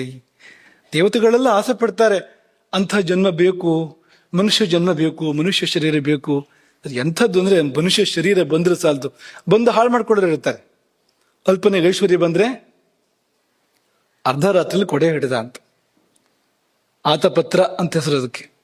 ಬಿಸಿಲಿದ್ದಾಗ ರಕ್ಷಣೆ ಮಾಡ್ಲಿಕ್ಕಿರುವಂಥದ್ದು ಆತಪತ್ರ ಅಂತ. ಅದೇನು ಸಂಬಂಧ ಇಲ್ಲ, ಅರ್ಧ ರಾತ್ರಿ ಕೊಡೆ ಹಿಡ್ದ ಅಂತ, ಅಲ್ಪನಿಗೆ ಐಶ್ವರ್ಯ ಬಂದ್ರೆ ಅಂತ. ಹಾಗೆ ಮಾಡುವವ್ರ ಬಗ್ಗೆ ಇರುವಂಥದ್ದಲ್ಲ. ಯಾರ ಬಗ್ಗೆ ಇರುವಂಥದ್ದು ಅಂದ್ರೆ, ಶರೀರಾತ್ಮನಿ ಯಫ್ ಪ್ರವೇದ. ಈ ಶರೀರಾತ್ಮದಲ್ಲಿ ಇರುವ ಉಜ್ವಲೋಜ್ವಲ ಸಂಗತಿಗಳನ್ನು ಯಾರು ಅರಿತಾನೋ, ಅರ್ಥ ಮಾಡ್ಕೋತಾನೋ, ತಸ್ಯಸ್ಮ ದೇವ ಸ್ಪೃಹಯಂತಿ ಸರ್ವೇ. ಅವನ ಬಗ್ಗೆ ದೇವತೆಗಳು ಅಸೂಯೆ ಪಡ್ತಾರೆ, ಆಸೆ ಪಡ್ತಾರೆ. ನಾನು ಅವನಾಗಬೇಕಾಗಿತ್ತು, ಅವನು ಹಾಗಿರ್ಬೇಕಾಗಿತ್ತು ಅಂತ. ಅವನಿಗೆ ದೇವತೆಗಳು ಹೇಗಾಗ್ತಾರೆ, ಅವನಲ್ಲಿರ್ತಾನೆ ಅಷ್ಟೇ ಹತ್ರದಲ್ಲಿ ದೇವತೆಗಳು ಅವನಿಗೆ ನತಮಸ್ತಕರಾಗುವಂತೆ ಆಗ್ತದೆ. ಯಾವಾಗ ಅಂದ್ರೆ ತನ್ನೊಳಗಿನ ವೇದಗಳನ್ನು, ವೇದ್ಯ ತಿಳಿಬೇಕಾಗಿರುವಂಥದ್ದು, ವಿಧಿಂಚ ಕೃಷ್ಣ ಹೇಗಿರಬಾರ್ದು ಹೇಗಿರ್ಬೇಕು ಎನ್ನುವ ವಿಧಿಯನ್ನ, ಪರಮಾರ್ಥವನ್ನ, ಇದೆಲ್ಲವನ್ನು ಬಲ್ಲವನಾದ್ರೆ, ತನ್ನೊಳಗೆ ಎಲ್ಲವನ್ನು ಅರಿತವನಾದ್ರೆ ದೇವತೆಗಳು ಕೂಡ ಅಸೂಯೆ ಪಡುವಂತೆ, ಆಸೆ ಪಡುವಂತೆ ಆಗ್ತದೆ. ಹಾಗಾಗಿ ಈ ಶರೀರಕ್ಕೆ ತುಂಬಾ ಬೆಲೆ ಇದೆ. ನಮಗೆ ಯಾರಿಗೂ ಕೀಳರನೇ ಬೇಡ, ನಮ್ಗೆ ಯಾರಿಗೂ, ನಮಗೆ ಮಾತ್ರ ಅಲ್ಲ, ಮನುಷ್ಯರಾಗಿ ಹುಟ್ಟಿದ ಯಾರಿಗೂ ಕೀಳರನೇ ಬೇಡ. ನಮ್ಮ ಬಗ್ಗೆ ನಮಗೊಂಥರ ಜುಗುಪ್ಸೆ ಇರ್ತದೆ, ತಿರಸ್ಕಾರ ಇರ್ತದೆ ಅಲ್ವಾ. ನಾನು ಹಾಗಿರ್ಬೇಕಾಗಿತ್ತು, ಇಲ್ಲ ಇಷ್ಟೇ ಬೆಳ್ಳಿಗಿರ್ಬೇಕಾಗಿತ್ತು, ಇಲ್ಲ ಅಂತ ಅನ್ಕೊಳ್ಳೋದು. ಇನ್ನು ಸಪುರ ಇರ್ಬೇಕಾಗಿತ್ತು ಅಂತ ಅನ್ಕೊಳ್ಳೋದು, ದಪ್ಪ ಇರ್ಬೇಕಾಗಿತ್ತು ಅಂತ ಅನ್ಕೊಳ್ಳೋದು. ಕಡ್ಡಿ ತರ ಆಗಿಬಿಟ್ಟಿದ್ದಾನೆ, ದಪ್ಪ ಇರ್ಬೇಕಾಗಿತ್ತು ಅಂತ ಅನ್ಕೊಳ್ಳೋದು, ಸ್ವಲ್ಪ ಎತ್ತರ ಇರ್ಬೇಕಾಗಿತ್ತು ಅಂತ ಅನ್ಕೊಳ್ಳೋದು ಅಲ್ವಾ. ಇನ್ನೊಂಚೂರು ಹೀಗೆ ಕಣ್ಣು ಹೀಗಿರ್ಬೇಕಾಗಿತ್ತು, ಮೂಗು ಹೀಗಿರ್ಬೇಕಾಗಿತ್ತು ಅಂತ ಅನ್ಕೊಳ್ಳೋದು. ಅವರು ಹಾಗಿದ್ದಾರೆ, ನಾನು ಹಾಗಿಲ್ಲ, ನನ್ನ ಮೂಗು ಹಾಗಿಲ್ಲ, ನನ್ನ ಕಿವಿ ಹಾಗಿಲ್ಲ ಅಂತ ಅನ್ಕೊಳ್ಳೋದು ಎಲ್ಲ ಇದೆ ಅಲ್ವಾ ಪ್ರಪಂಚದಲ್ಲಿ. ಅವನು ಎಷ್ಟು ಆರೋಗ್ಯವಾಗಿದ್ದಾನೆ, ನಾನು ಮಾತ್ರ ಹೀಗಿದ್ದೇನೆ, ಎಷ್ಟು ಶಕ್ತಿ ಅವನಿಗೆ, ನನಗೇನು ಶಕ್ತಿ ಇಲ್ಲ ಅಂತ ಅನ್ಕೊಳ್ಳೋದು. ಅಥವಾ ತನ್ನ ಜೀವನದಲ್ಲಿ ಬಂದು ಹೋಗ್ತಕ್ಕಂಥ ಅನೇಕ ಸಂಗತಿಗಳನ್ನ, ಒಳ್ಳೆದಲ್ಲದೆ ಇರೋ ಸಂಗತಿಗಳು ಬಂದಾಗ ಜನ್ಮದ ಮೇಲೆ ಜುಗುಪ್ಸೆ ಬಂದು ಆತ್ಮಹತ್ಯೆ ಮಾಡ್ಕೊಳ್ಳೋದು, ಇವ್ರನ್ನು ಕಾಣ್ತೇನೆ. ಅಸೂರ್ಯ ನಾಮತೆ ಲೋಕಾಹ, ಕೇಳಿದಿರಾ? ಅಂಧೇನ ತಮಸಾವೃತಾ ತಾಗ್ಗುಸ್ತೆ ಪ್ರೇತ್ಯಾಭಿಗಚ್ಚಂತಿ ಏಕೇಚ ಆತ್ಮಹನೋ ಜನಾ. ತಮ್ಮನ್ನು ತಾವು ಕೊಂದುಕೊಳ್ಳುವರು ಹೋಗಿ ಕತ್ತಲಲ್ಲಿ ಬಿಡ್ತಾರೆ. ಅಸೂರ್ಯ ನಾಮ ತೇ ಲೋಕ, ಸೂರ್ಯನಿಲ್ಲದ ಲೋಕ. ಅಂಧ ತಮಸ್ಸು, ತಮಸ್ಸು ಅಂದ್ರೆ ಕತ್ತಲೆ, ಅಂಧ ತಮಸ್ಸು ಅಂದ್ರೆ ಏನು? ಕುರುಡುಗತ್ತಲೆ, ಕಗ್ಗತ್ತಲೆ, ಕಾಡುಗತ್ತಲೆ, ಕಪ್ಪುಗತ್ತಲೆ, ಅಲ್ಲಿ ಹೋಗಿ ಬೀಳ್ತಾರೆ ಸತ್ತ ಬಳಿಕ. ಇಲ್ಲಿ ಕಷ್ಟ ಅಂತ ಆತ್ಮಹತ್ಯೆ ಮಾಡ್ಕೊಂಡಿದ್ದು ಅಲ್ವಾ. ಆಮೇಲೆ ಏನಿದೆ? ಕಡು ಕಷ್ಟ ಅಂತ, ಬರೀ ಕಷ್ಟ ಇಲ್ಲಿದ್ದು. ಆಮೇಲೆ ಇದೇ ಸುಖ ಅಂತ ಅನ್ಸೋಕಾಗ್ಬಿಡ್ತದೆ ಅಂತ. ಯಾಕೆಂದ್ರೆ ಮತ್ತಿರುವುದು ನಿಜವಾದ ಕಷ್ಟ. ಇದು ಏನಲ್ಲ ಅದ್ರ ಮುಂದೆ, ಇದು ಉಪ್ಪಿನಕಾಯಿ ಇದ್ದಾಗೆ, ಅದು ಊಟ, ಅದು ಅಷ್ಟು ಕಷ್ಟ ಮುಂದಕ್ಕಿದೆ ಅಂತ ತಮ್ಮಂತವು ಕೊಂದುಕೊಳ್ಳುವವರಿಗೆ. ಯಾಕೆಂದ್ರೆ ಈ ಶರೀರವನ್ನು ಖಾಸಿ ಮಾಡ್ತಾರಲ್ವ ಅವರು. ಇದು ಅದ್ಭುತವಾಗಿರ್ತಕ್ಕಂಥ ಯಂತ್ರ, ಇದು ದೇವರ ಕೊಡುಗೆ, ಇದು ದೇವರು ತುಂಬಾ ಕೃಪೆ ಮಾಡಿಕೊಟ್ಟಿರುವಂತದ್ದು. ಇದು ಈ ಶರೀರ ಎನ್ನುವಂಥದ್ದು ಸಣ್ಣ ಪುಟ್ಟ ಕೃಪೆ ಇಲ್ಲ, ಮಹತಾ ಪುಣ್ಯ ಪುಣ್ಯನ ಶಂಕರಾಚಾರ್ಯರು ಹೇಳಿದ್ದು. ದೊಡ್ಡ ಪುಣ್ಯದ ಪುಣ್ಯವನ್ನು ತೆತ್ತು ನಾವಿದನ್ನು ಪಡ್ಕೊಂಡಿರುವಂತದ್ದು. ಇದನ್ನ ಘಾಸಿ ಮಾಡಿದ ಯಾರಾದ್ರೊಬ್ಬ ಕೈಯಾರೆ ಅಂದ್ರೆ ಅವನ ಮೇಲೆ ಪ್ರಕೃತಿ ಮುನಿಸಿಕೊಡ್ತದೆ. ಮಾತ್ರ ಅಲ್ಲ, ಭಗವಂತನೇ ಅವನನ್ನು ಶಪಿಸ್ತಾನೆ ಅಂತ. ಹಾಳಾಗಿ ಹೋಗು, ಕೊಟ್ಟಿದ್ದನ್ನು ನಾಶ ಮಾಡಿದೆ, ನನ್ನ ನೆಲೆ ಇದು ನಾಶ ಮಾಡಿದ್ದೇನೆ. ಇನ್ನು ಅದೇ ಮುಂದೆ ಅಸೂರ್ಯ ನಾಮತೆ ಲೋಕ ಅಂಧೇನ ತಮಸಾವೃತ. ಇದೆಲ್ಲ ಏನಪ್ಪಾ ಅಂದ್ರೆ ಕೀಳರಿಮೆ ಅಂತ, ಚೆನ್ನಾಗಿಲ್ಲ ಅಂತ. ನಮ್ಮಲ್ಲಿ ಏನಿದೆಯೋ ಅದು ಚೆನ್ನಾಗಿಲ್ಲ ಅಂತ ನಾವು ಜುಗುಪ್ಸೆ ಪಡುವಂಥದ್ದು ಮಾಡಬಾರ್ದು ಅದನ್ನ. ಯಾಕೆಂದ್ರೆ ಇದು ಇದೆಯಲ್ಲ, ಈ ಶರೀರ ಇದೆಯಲ್ಲ, ಇದಕ್ಕಿಂತ ದೊಡ್ಡ ಕೊಡುಗೆ ಬೇರೆ ಏನೇನಿದೆ. ಅಷ್ಟು ಮಹತ್ವದ್ದು, ಅಷ್ಟು ಬೆಲೆ ಬಾಳುವಂಥದ್ದು ಏನ್ ಬೇಕಾದ್ರೂ ಸಾಧನೆ ಮಾಡ್ಬಾರ್ದು, ಅಸಾಧ್ಯವಾಗಿದ್ದೇ ಇಲ್ಲ. ಚತುರ್ದಶ ಭುವನಗಳಲ್ಲಿ ನಮ್ಮ ಕೈಗೆ ಎಟಕದೇ ಇರೋದು ಯಾವುದೂ ಇಲ್ಲ. ಈ ಶರೀರ ಒಂದಿದ್ರೆ ಪ್ರತಿ ಸೃಷ್ಟಿಯನ್ನೇ ಮಾಡಬಹುದು. ಈ ಬ್ರಹ್ಮಾಂಡದಂತ ಇನ್ನೊಂದು ಬ್ರಹ್ಮಾಂಡವನ್ನ ಸೃಷ್ಟಿ ಮಾಡಿದನಂತೆ ರಾಜರ್ಷಿ ವಿಶ್ವಾಮಿತ್ರ. ಬ್ರಹ್ಮರ್ಷಿ ಆಗೋದಕ್ಕಿಂತ ಮೊದಲು ಸಾಕಷ್ಟು ತಪಸ್ಸನ್ನು ಮಾಡಿ ದೊಡ್ಡ ಪುಣ್ಯ ಸಂಚಯ ಆಗ್ಬಿಟ್ಟಿತ್ತು. ರಾಜ ವಿಶ್ವಾಮಿತ್ರ ಬಿಟ್ಟು ಬಂದಿದ್ದಾನೆ ರಾಜ್ಯವನ್ನ, ಕಾಡದಲ್ಲಿ ತಪಸ್ಸೆ ಮಾಡ್ತಾ ಇದ್ದಾನೆ. ಏನು ದೇವತೆಗಳ ಜೊತೆಗೆ ಸ್ವಲ್ಪ ತಿಕ್ಕಾಟ ಬಂತು. ಆಗ ಏನು ವಿಶ್ವಾಮಿತ್ರನ ಬಾಯಲ್ಲಿ ಬಂದಿದ್ದು, ಅನ್ಯಮಿಂದ್ರಂ ಕರಿಷ್ಯಾಮಿ, ಇನ್ನೊಬ್ಬ ಇಂದ್ರನನ್ನು ಮಾಡ್ತಾನೆ, ಮತ್ತೊಬ್ಬ ಇಂದ್ರನ ಸೃಷ್ಟಿ ಮಾಡ್ತಾನೆ. ಲೋಕೋವಾಸ್ಯಾದ ಅನಿಂದ್ರಕಃ, ಈ ಲೋಕಕ್ಕೆ ಇಂದ್ರನೇ ಇಲ್ಲದಂತೆ ಮಾಡ್ತೇನೆ, ಸಾಧ್ಯ ಇದೆ ಅಂತ, ಅದೆಲ್ಲವೂ ಕೂಡ ಅಂತ. ಸೃಷ್ಟಿಯನ್ನು ಮಾಡಿದ್ದೇ ಹೌದು ಅಂತ. ನಕ್ಷತ್ರ ಮಂಡಲವನ್ನ ಪ್ರತ್ಯೇಕವಾಗಿ ಸೃಷ್ಟಿ ಮಾಡಿದ್ದೇ ಹೌದು.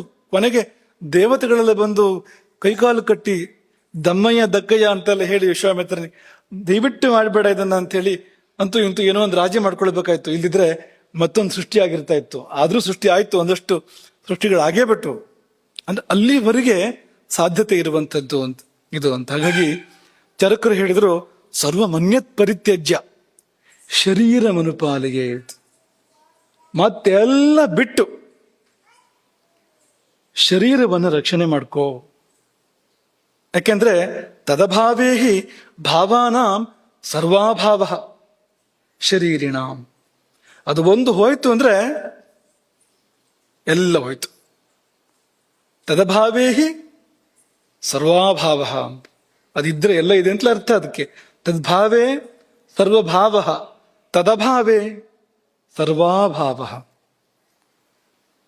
ತದ್ಭಾವೇ ಸರ್ವಭಾವ, ತದಭಾವೇ ಸರ್ವಾಭಾವ. ನಮ್ಮ ಮಕ್ಳಿಗೆ ಸ್ವರ ಏನೋ ಸ್ವಲ್ಪ ವ್ಯತ್ಯಾಸ ಆಗಿದೆ ಅಂತ ಕಾಣ್ತಾ ಇದೆ, ಇವತ್ತು ಬರ್ತಾ ಇಲ್ಲ ಸ್ವರ. ಹಾಗಾಗಿ ತಸ್ಮಾತ್ ಪುರುಷಃ ಮತಿಮಾನ್, ಬುದ್ಧಿ ಇರುವವನು ಮನುಷ್ಯ ಆತ್ಮನಃ ಶಾರೀರೇಶ್ವೇವ ಯೋಗಕ್ಷೇಮಕರೇಶು ಪ್ರಯತೇತ ವಿಶೇಷೇಣ. ಚಕ್ರಪಾಣಿದ ಹತ್ರ ವ್ಯಾಖ್ಯಾನ ಅದು. ವಿಶೇಷವಾಗಿ ಈ ಶರೀರದ ಯೋಗಕ್ಷೇಮಕ್ಕೆ ಇರುವ ಪ್ರಯತ್ನವನ್ನೆಲ್ಲ ಮಾಡು. ಯಾಕೆಂದ್ರೆ ಶರೀರಂ ಹ್ಯಸ್ಯ ಮೂಲಂ, ಅದೇ ಮೂಲ. ಧರ್ಮಕ್ಕೂ ಅದೇ ಮೂಲ, ಅರ್ಥಕ್ಕೂ ಅದೇ ಮೂಲ, ಕಾಮಕ್ಕೂ ಅದೇ ಮೂಲ, ಮೋಕ್ಷಕ್ಕೂ ಅದೇ ಮೂಲ. ಮೋಕ್ಷಕ್ಕಂತೂ ಇದು ಬಿಟ್ಟು ಬೇರೆ ಮಾರ್ಗ ಇಲ್ಲ. ಈ ಮನುಷ್ಯ ಶರೀರ ಬರದೆ ಇನ್ನು ಯಾವ ಶರೀರ ಬಂದ್ರೂ ಕೂಡ ಮೋಕ್ಷ ಇಲ್ಲ.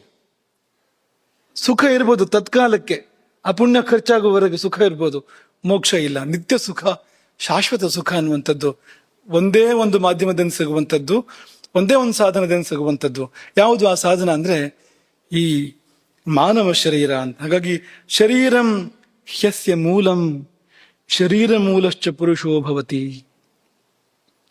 ಶರೀರ ಮೂಲಶ್ಚ ಪುರುಷೋ ಭವತಿ. ಪದ್ಮಪುರಾಣ ಹೇಳ್ತು ರಕ್ಷಣೀಯ ಸದಾ ಪ್ರಾಣಾಃ ದೇಹೋ ರಕ್ಷ್ಯಶ್ಚ ಯತ್ನತಃ. ಪ್ರಾಣ ಉಳಿಸ್ಕೊ, ಯತ್ನಪೂರ್ವಕವಾಗಿ ಶರೀರ ನೋಡಿಸ್ಕೊ. ಹಾಗಾಗಿ ಹೇಳಿದ್ದು ಸರ್ವಾನ್ನಾನುಮತಿ ಪ್ರಾಣಾತ್ಯಯೇ. ಪ್ರಾಣ ಹೋಗ್ತದೆ ಅಂದ್ರೆ ಏನ್ ಬೇಕಾದ್ರೂ ತಿನ್ನು, ನಿಷಿದ್ಧ ಯಾವುದು ನಿಷಿದ್ಧ ಅಲ್ಲ ಆ ಸಮಯದಲ್ಲಿ ಅಂತ. ಏನ್ ಬೇಕಾದ್ರೂ ತಿನ್ನು. ವಶಸ್ತಿ ಚಾಂಕ್ರಾಯಣ ಅಂತ ಅವನ ಒಂದು ದೃಷ್ಟಾಂತ ಬರ್ತದೆ ಉಪನಿಷತ್ತುಗಳಲ್ಲಿ. ಅಲ್ಲಿ ಇದರ ವಿವರಣೆ ಇರುವಂತದ್ದು. ಪ್ರಾಣಾತ್ಯಯೇ, ಪ್ರಾಣ ಹೋಗ್ತದೆ ಅಂತ ಸಂದರ್ಭ ಬಂದ್ರೆ ಸರ್ವಾನ್ನಾನುಮತಿ, ಏನು ಬೇಕಾದ್ರೂ ತಿನ್ನು, ಜೀವ ಉಳಿಸ್ಕೊ. ದಾರಿ ತಪ್ಪಿದ ಹಡಗಿನಲ್ಲಿ ಜೀವ ಉಳಿಸ್ಕೊಳ್ಬೇಕು ಅಂದ್ರೆ ಅಲ್ಲಿರುವ ಇಲಿಗಳನ್ನು ತಿನ್ಬೇಕಾಗಿ ಬರ್ತದಂತೆ. ಅಂತ ಉದಾಹರಣೆಗಳಿವೆ. ಇಲಿಗಳನ್ನು ತಿಂದು ಜೀವ ಉಳಿಸ್ಕೊಳ್ಳುವಂತ ಹಡಗಿನಲ್ಲಿ ಇಲಿಗಳು ಇರ್ತವೆ ತುಂಬಾ. ದೊಡ್ಡ ತುಂಬಾ ಸ್ಥಳಾವಕಾಶ ಇರುವಂತದ್ದು ಹಡಗು ಅಂತಂದ್ರೆ, ಅಂತ ಸಾಮಾನ್ಯ ಸರಂಜಾಮ ತುಂಬಾ ಇರುವಂತದ್ದು. ಹಾಗಾಗಿ ಅದಕ್ಕೆ ಒಳ್ಳೆ ಆಡುವ ಬಲ ಇಲಿಗಳಿಗೆ ಅಂತ. ಕೊನೆಗೆ ಆ ಇಲಿಗಳನ್ನು ತಿಂದು ಬದುಕುವಂತದಂತೆ. ಯಾಕೆಂದ್ರೆ ದಡ ಸಿಗದೆ ಇದ್ದಾಗ, ದಾರಿ ತಪ್ಪಿದಾಗ ಜೀವ ಉಳಿಸ್ಕೊಳ್ಬೇಕಲ್ಲ, ಅದು ದೋಷ ಅಲ್ಲ ಅಂತ. ಯಾಕೆಂದ್ರೆ ಇದು ಅಷ್ಟು ಬೆಲೆ ಬಾಳುವಂಥದ್ದು ಶರೀರ ಅಂತ. ಆಮೇಲೆ ಪ್ರಾಯಶ್ಚಿತ್ತ ಮಾಡ್ಕೊ. ಪ್ರಾಯಶ್ಚಿತ್ತ ಮಾಡ್ಕೊಂಡ್ರೆ ಪರಿಹಾರ ಆಗ್ತದೆ. ಯಾಕೆಂದ್ರೆ ಅನಿವಾರ್ಯವಾಗಿ ಮಾಡಿದ್ದು, ಬೇರೆ ವಿಧಿ ಇಲ್ಲದೆ ಮಾಡಿದ್ದು, ಪ್ರಾಣ ಉಳಿಸ್ಕೊಳ್ಳೋ ಸಲುವಾಗಿ ಮಾಡಿರ್ತಕ್ಕಂಥದ್ದು. ಸುಳ್ಳು ಹೇಳ್ಬಾರ್ದು.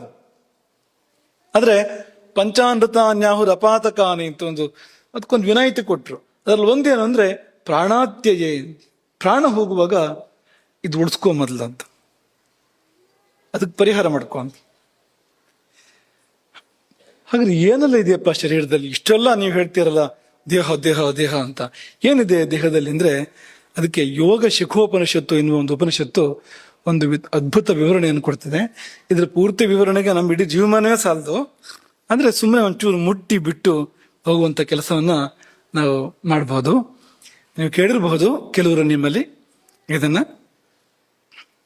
ಶ್ಲೋಕ ಏನಿದೆ ಅಂದ್ರೆ ದಶದ್ವಾರಪುರಂ ದೇಹಂ ದಶನಾಡಿ ಮಹಾಪಥಂ ದಶಭಿರ್ವಾಯುಭಿರ್ವ್ಯಾಪ್ತಂ ದಶೇಂದ್ರಿಯ ಪರಿಚ್ಛದಂ ಷಡಾಧಾರಾಪವರಕಂ ಷಡನ್ವಯ ಮಹಾವನಂ ಚತುಃಪೀಠ ಸಮಾಕೀರ್ಣಂ ಚತುರಾಮ್ನಾಯ ದೀಪಕಂ ಬಿಂದುನಾದ ಮಹಾಲಿಂಗಂ ಶಿವಶಕ್ತಿ ನಿಕೇತನಂ ದೇಹಂ ಶಿವಾಲಯಂ ಪ್ರೋಕ್ತಂ ಸಿದ್ಧಿದಂ ಸರ್ವದೇಹಿನಾಂ. 3 ಶ್ಲೋಕ ಯೋಗ ಶಿಖೋಪನಿಷತ್ತಿನ 165ರಿಂದ 168ರವರೆಗೆ ಇರ್ತಕ್ಕಂಥ ಮಂತ್ರಗಳು ಅಂತ ಕರಿಬಹುದು ನಾವು ಅದನ್ನ, ಉಪನಿಷತ್ ಆಗಿದ್ರಿಂದ. ಏನ್ ಹೇಳ್ತಾ ಇದೆ, ಏನಿದೆ ಅಂತ ಇಲ್ಲಿ ಅಂತಂದ್ರೆ, ದಶದ್ವಾರಪುರಂ ಅಂತ 10 ದ್ವಾರಗಳಿದಾವೆ. ಅದು ಗೊತ್ತಾಗುವಂಥದ್ದು ಒಂದು ಮಟ್ಟಿಗೆ, 10 ದ್ವಾರ ಅಂತಂದ್ರೆ ಅಲ್ವಾ. 2 ಕಣ್ಣಿದೆ, ದ್ವಾರ ಅದು. ಹೊರಗಿನ ದೃಶ್ಯಗಳು ಒಳಗಡೆ ಹೋಗ್ತಾ ಇದ್ದಾವೆ ಆ ದ್ವಾರಗಳ ಮೂಲಕವಾಗಿ. 2 ಕಿವಿ ಇದೆ, ಮೂಗಿನ 2 ರಂಧ್ರಗಳಿದಾವೆ, ಬಾಯಿ ಇದೆ. ಇನ್ನು ದೇಹದ ಕಲ್ಮಶಗಳು ಹೊರ ಹೋಗ್ಬೇಕಾದ್ರೆ ಅದಕ್ಕೆ 2 ದ್ವಾರಗಳಿದಾವೆ. ಘನ ರೂಪದಲ್ಲಿ ಹೊರಗೆ ಹೋಗುವಂಥದ್ದು, ದ್ರವ ರೂಪದಲ್ಲಿ ಹೊರಗೆ ಹೋಗುವಂಥದ್ದು. ಇಷ್ಟೆಲ್ಲ ಆಯ್ತಲ್ಲ. ಕೊನೆಯದೊಂದು 10ನೇದು ಎಲ್ಲಿದೆಯಪ್ಪ ಅಂದ್ರೆ ನೆತ್ತಿಯಲ್ಲಿದೆ. ಇದು 9. ಹಾಗಾಗಿ ನವದ್ವಾರಪುರಂ ಅಂತಲೂ ಹೇಳ್ತಾರೆ. ನವದ್ವಾರಪುರಂ ಅಂದ್ರೆ 9 ದ್ವಾರ ಕಾಣುವಂತೆ ಇದೆ, ಎಲ್ಲರಿಗೂ ಕಾಣುವಂತೆ ಇದೆ 9 ದ್ವಾರಗಳು. 10ನೇದು ಇದೆ. ಅದು ಯಾತಕ್ಕಿದೆ ಅಂದ್ರೆ, ಜೀವವು ಬ್ರಹ್ಮವನ್ನು ಸೇರ್ಬೇಕಾದ್ರೆ ಆ ಮಾರ್ಗದಲ್ಲಿ ಹೋಗ್ಬೇಕು ಅಂತ. ಸುಷುಮ್ನಾ ನಾಡಿಯನ್ನು ಪ್ರವೇಶ ಮಾಡಿ ದೇಹ ಮಧ್ಯದಲ್ಲಿ ಮೇಲ್ಮುಖವಾಗಿ ಸಂಚಾರ ಮಾಡಿ ಈ ಆಜ್ಞಾಚಕ್ರವನ್ನು ದಾಟಿ ಬ್ರಹ್ಮರಂಧ್ರವನ್ನು ಭೇದಿಸಿ ಹೋಗುವಂಥದ್ದು, ಮುಕ್ತಿಗೆ ಹೋಗುವಾಗ ಅಲ್ಲಿಂದಲೇ ಹೋಗುವಂಥದ್ದು ಅಂತ. ಹಾಗಾಗಿ ಸಿದ್ಧ ಪುರುಷರು ಅನೇಕರು ಹಾಗೆ ನೆತ್ತಿ ಒಡೆದು ದೇಹತ್ಯಾಗವನ್ನು ಮಾಡ್ತಾರೆ. ಅಥವಾ ಸನ್ಯಾಸಿಗಳ ಅವ್ರದ್ದು ದೈಹಿಕ ಕ್ರಿಯೆಯನ್ನು ಮಾಡುವಾಗ, ಸಮಾಧಿಯನ್ನು ಮಾಡುವಾಗ ನೆತ್ತಿ ಒಡೆಯದಿದ್ರು ಒಡೆದು ಅದನ್ನ, ಯಾಕೆಂದ್ರೆ ದ್ವಾರ ಅದು ಅಂತ. ಅದು ಶ್ರೇಷ್ಠವಾದ ದ್ವಾರ, ಅತ್ಯುತ್ಕೃಷ್ಟವಾಗಿರ್ತಕ್ಕಂಥ ದ್ವಾರ ಅದು. ಜೀವ ಬ್ರಹ್ಮರ ಮಧ್ಯೆ ಇರ್ತಕ್ಕಂಥ ದ್ವಾರ ಅದು. ಹೋಗಿ ದೇವರನ್ನ ಸೇರ್ಬೋದು ಅಲ್ಲಿಂದ ಅಂತ. ಹಾಗಾಗಿ ಸ್ವಲ್ಪ ಅದನ್ನ ಹುಷಾರಾಗಿ ಇಟ್ಕೋಬೇಕು ನೆತ್ತಿಯನ್ನ ಅಂತ ಲೆಕ್ಕ ಯಾವಾಗಲೂ. ಹಾಗಾಗಿ ನೆತ್ತಿಗೆ ನಾವು ಎಣ್ಣೆ ಹಾಕುವಂಥದ್ದು. ನಮಗೂ ವಸ್ತ್ರ ನಿಯಮ ಹೇಳುವಾಗ, ಸನ್ಯಾಸಿಗಳಿಗೆ ವಸ್ತ್ರ ನಿಯಮ ಹೇಳುವಾಗ ಮೂರ್ಧಾನ ಮನ್ಯೇನ ಆಚ್ಛಾದ್ಯ ಅಂತ. ಜಾನ್ಮೋರ್ ಊರ್ಧ್ವಂ ಅಧೋ ನಾಭೇ ಪರಿಧಾಯೈಕ ಮಂಬರಂ. ಒಂದು ವಸ್ತ್ರ ಕೆಳಗೆ, ಇನ್ನೊಂದು ವಸ್ತ್ರ ಮೂರ್ಧಾನ ಮನ್ಯೇನ ಆಚ್ಛಾದ್ಯ ಅಂತ. ಅದಕ್ಕೆ ಒಂದು ಪ್ರತ್ಯೇಕ ವಸ್ತ್ರ, ನೆತ್ತಿಯನ್ನ ಮುಚ್ಚುವ ಸಲುವಾಗಿ ಅಂತ. ಯಾಕಂದ್ರೆ ಅದು ಆ ಜಾಗ ರಕ್ಷಣೆ ಮಾಡ್ಕೊಳ್ಬೇಕು ಅಂತ, ತುಂಬಾ ಮುಖ್ಯವಾಗಿರುವಂತ ಜಾಗ ಅದು. ಹಾಗಾಗಿ ಹೊರೆಯನ್ನು ಹೊರುವವರು ತಲೆ ಮೇಲೆ ದಪ್ಪ ಬಟ್ಟೆ ಇಟ್ಕೋಬೇಕು, ಯಾಕಂದ್ರೆ ನೆತ್ತಿ ಇದು ಅಂತ. ಅದನ್ನ ನಾವು ಜೋಪಾನ ಮಾಡಬೇಕಾಗ್ತದೆ ಅಂತ. ಅದು ಮಾತ್ರ ಅಲ್ಲ, ಎಲ್ರಿಗೂ ನಿಯಮ ಉಷ್ಣೀಷ ಧಾರಣೆ ಮಾಡಬೇಕು, ಶಿರೋವೇಷ್ಟನ ಧಾರಣೆ ಮಾಡಬೇಕು ಅಂತ ನಿಯಮ ಎಲ್ಲರಿಗೂ ಕೂಡ ಅಂತ. ಹಾಕೋಬೇಕು ತಲೆಗೆ ಒಂದು ಪೇಟ, ಅದು ಹಾಕೊಳ್ಳದೆ ಹೊರಗೆ ಹೋಗೋ ಪದ್ಧತಿ ಇರಲಿಲ್ಲ ಒಂದು ಕಾಲದಲ್ಲಿ ಅಂತ. ಬೇಕೇ ಬೇಕು. ರಾಜರಾಜರು ಕಿರೀಟ ಹಾಕೊಳ್ತಾರೆ, ಉಳಿದವರು ಉಷ್ಣೀಷವನ್ನು ಧಾರಣೆ ಮಾಡ್ತಾರೆ, ಮಾಡಬೇಕು ಅಂತ ಲೆಕ್ಕ ಎಲ್ಲರೂ ಕೂಡ ಅಂತ. ಯಾಕೆಂದ್ರೆ ಇದು ಉಳಿಸ್ಕೋ ಮೊದಲು ಅಂತ, ನೆತ್ತಿಯನ್ನ ಅಂತ. ತುಂಬಾ ಮುಖ್ಯವಾಗಿರುವಂಥದ್ದು 10ನೇ ದ್ವಾರ ಅದು ಅಂತ. ಆ 10ನೇ ದ್ವಾರದಲ್ಲಿ ಹೊರಗೆ ಹೋಗೋ ಸಲುವಾಗಿಯೇ ಜೀವನಕ್ಕೆ ಇಷ್ಟೆಲ್ಲ ನಿಯಮಗಳು ಅಂತ. ಯಾಕೆ ಅದು ಮುಟ್ಬೇಡ, ಇದು ತಿನ್ಬೇಡ ಅಂತೆಲ್ಲ ನಿಯಮಗಳಿದೆ ಅಂದ್ರೆ, ಯಾಕೆ ಧರ್ಮದಿಂದ ಜೀವನ ಮಾಡಬೇಕು ಅಂದ್ರೆ ಆ ದ್ವಾರ ಸಿಗಬೇಕು ನಮಗೆ ಅಂತ ಕೊನೆಯಲ್ಲಿ ಅಂತ. ಆಯುಸ್ಸು ಮುಗಿದಾಗ ಎಲ್ಲಿಂದ ಬೇಕಾದ್ರೂ ಹೊರಗೆ ಹೋಗ್ಬೋದು. ಕಣ್ಣಿಂದಲೂ ಹೋಗ್ಬೋದು, ಕಿವಿಯಿಂದಲೂ ಹೋಗ್ಬೋದು, ಮೂಗು ನಾಲಿಗೆಯಿಂದಲೂ ಹೋಗ್ಬೋದು, ಅಧೋದ್ವಾರಗಳಿಂದಲೂ ಹೋಗ್ಬೋದು. ಅಧೋದ್ವಾರಗಳಿಂದ ಹೋದ್ರೆ ನರಕಕ್ಕೆ ಹೋಗ್ತಾನೆ. ಉರ್ದು ದ್ವಾರಗಳಲ್ಲಿ ಹೋದ್ರೆ ನರಕಕ್ಕೆ ಹೋಗದೆ ಇರ್ಬೋದು, ಆದ್ರೆ ಮುಕ್ತಿಗೆ ಅವನು ಹೋಗೋದಿಲ್ಲ. ಅವನು ಅದ್ರ ಮುಕ್ತಿಗೆ ಹೋಗ್ಬೇಕಾದ್ರೆ ಅವನು ನೆತ್ತಿಯಿಂದ ಹೋಗ್ಬೇಕು, ಅಥವಾ ಆ ದ್ವಾರವನ್ನು ಪ್ರವೇಶ ಮಾಡಿರ್ಬೇಕು. ಸುಷುಮ್ನಾ ದ್ವಾರವನ್ನ ಪ್ರವೇಶ ಮಾಡಿ ದೇಹವನ್ನು ಬಿಡಬೇಕು ಅಂತ. ಆಗ ನೆತ್ತಿ ಒಡೆಯದೇ ಇದ್ರೂ ಕೂಡ ಅವನು ಮುಕ್ತಿಗೆ ಹೋಗ್ಲಿಕ್ಕೆ ಅವಕಾಶ ಇದೆ. ಹಾಗಾಗಿ ದಶದ್ವಾರಪುರಂ ದೇಹಂ ದಶನಾಡಿ ಮಹಾಪಥಂ. ಇದ್ರ ಒಳಗೆ 10 ದ್ವಾರ ಮಾತ್ರ ಅಲ್ಲ, 10 ದಾರಿಗಳು ಇದೆಯಂತೆ, 10 ಮಾರ್ಗಗಳು ಅಂತ ದೇಹದ ಒಳಗಡೆಗೆ. ಏನಪ್ಪ 10 ಮಾರ್ಗಗಳು ಯಾವುದೆಲ್ಲ ಅಂದ್ರೆ, ಇಡ, ಪಿಂಗಳ, ಸುಷುಮ್ನ, ಗಾಂಧಾರಿ, ಹಸ್ತಿಜಿಹ್ವ, ಪೂಷ, ಯಶಸ್ವಿನಿ, ಅಲಂಬುಸ, ಕುಹು ಮತ್ತು ಶಂಖಿನಿ. ಏನಿವು 10 ನಾಡಿಗಳು.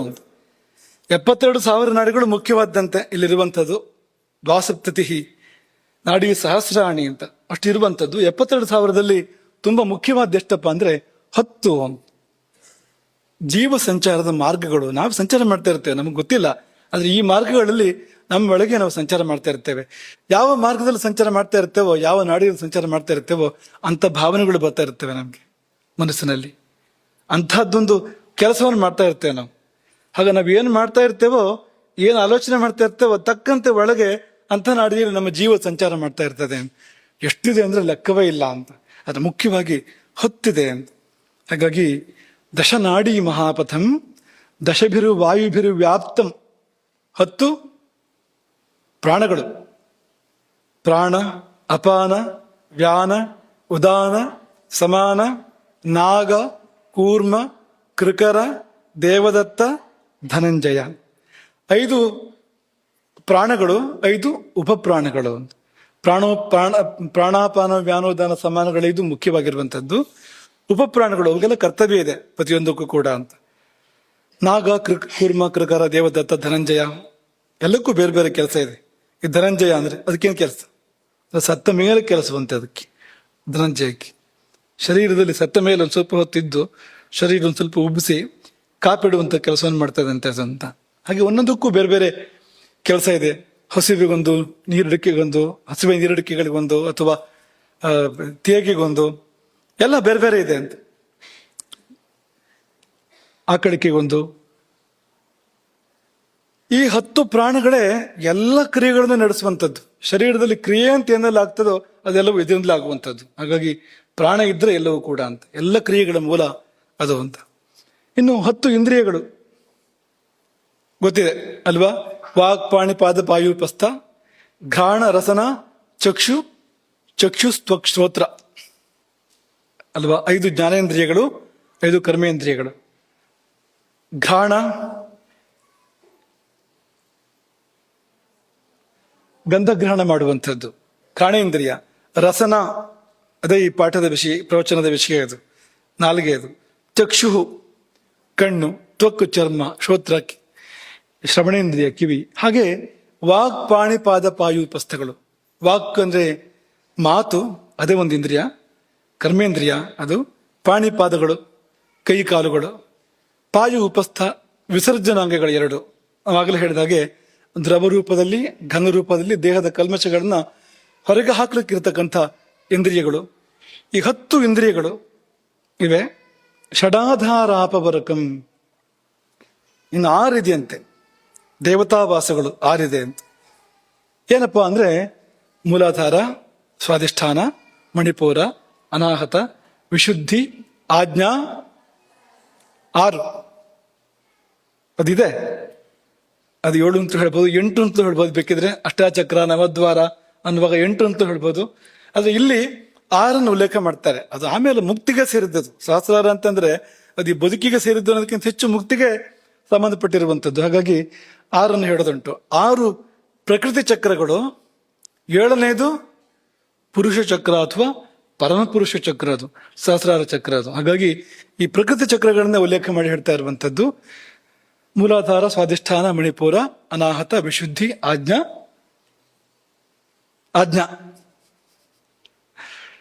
ಈ 6 ದೇವತಾವಾಸಗಳು. ಒಂದೊಂದು ಚಕ್ರದಲ್ಲಿ ಕೂಡ ದೇವತೆಗಳು ನೆಲೆಸಿದ್ದಾರೆ. ಹಾಗಾಗಿ ಅವರೆಲ್ಲ ಕೈ ಸಿಗ್ತಾರೆ ನಮ್ಗೇನಾದ್ರು ಅಲ್ಲಿಗೆ ಹೋಗ್ಲಿಕ್ಕೆ ಗೊತ್ತಾದ್ರೆ, ಈ ಮೂಲಾಧಾರಕ್ಕೋ, ಸ್ವಾಧಿಷ್ಠಾನಕ್ಕೋ, ಮಣಿಪುರಕ್ಕೋ ಸಂಚಾರ ಮಾಡಲಿಕ್ಕೆ ನಮಗೆ ಸಾಧ್ಯ ಆದ್ರೆ, ಅಲ್ಲಿ ಒಂದೊಂದು ಚಕ್ರಗಳಲ್ಲಿ ಕೂಡ ಅದೆಷ್ಟೋ ದೇವತೆಗಳು ನಮ್ಮ ಕೈ ವಶ ಆಗ್ತಾರೆ, ನಮ್ಗೆ ಅನುಗ್ರಹ ಮಾಡ್ತಾರೆ, ನಮ್ಗೇನೆಲ್ಲವನ್ನು ಕೊಡ್ತಾರೆ ಅವರು. ಅಸಾಧ್ಯವಾದ ಯಾವುದೂ ಇಲ್ಲ, ಎಲ್ಲವನ್ನೂ ಕೂಡ ಕೊಡ್ತಾರೆ ಅವರು ಅಂತ. ಹಾಗಾಗಿ ಇದನ್ನ ಅಪವರಕ ಅಂತ ಕರೆದ್ರು. ಷಡಾಧಾರ ಅಪವರಕಂ ಅಂತ. ಅಪವರಕ ಅಂದ್ರೆ ಏನು ಅಂದ್ರೆ ಮುಚ್ಚಿಟ್ಟಿದೆ ಇದನ್ನ ಅಂತ, ಬೀಗ ಹಾಕಿಟ್ಟಿದೆ ಅಂತ. ಇದು ಎಲ್ಲ ಪ್ರಾಣಿಗಳಲ್ಲೂ ಕೂಡ ಇದೆಯಂತೆ. ಈ ಮೂಲಾಧಾರ, ಸ್ವಾಧಿಷ್ಠಾನ ಮನುಷ್ಯರಲ್ಲಿ ಮಾತ್ರ ಅಂತಲ್ಲ, ಪ್ರಾಣಿ ಪಕ್ಷಿಗಳಲ್ಲಿ ಕೂಡ ಇರಲಿ. ಜೀವ ಅಂತಂದ್ಮೇಲೆ ಇದಿಷ್ಟು ಇರಲೇಬೇಕು. ಆದ್ರೆ ಅಲ್ಲೆಲ್ಲ ತೆರೆಯುವಂತೆ ಇಲ್ಲ, ತೆರೀಲಿಕ್ಕೆ ಬರೋದಿಲ್ಲ, ಅದು ಮುದ್ರಿತ ಅದು. ಆದ್ರೆ ಇಲ್ಲಿ ಹೇಗೆ ಅಂದ್ರೆ ಮನುಷ್ಯ ಶರೀರದಲ್ಲಿ ತೆರೀಲಿಕ್ಕೆ ಬರುವಂತೆ ಇದೆ. ಹಾಗಾಗಿ ವಿಶೇಷ ಇದು ಅಂತ. ತೆರೆಯಬಹುದು ಅದನ್ನ ಅಂತ. ಬೇರೆ ಕಡೆ ತೆರೆಯೋಕ್ಕಾಗೋದಿಲ್ಲ.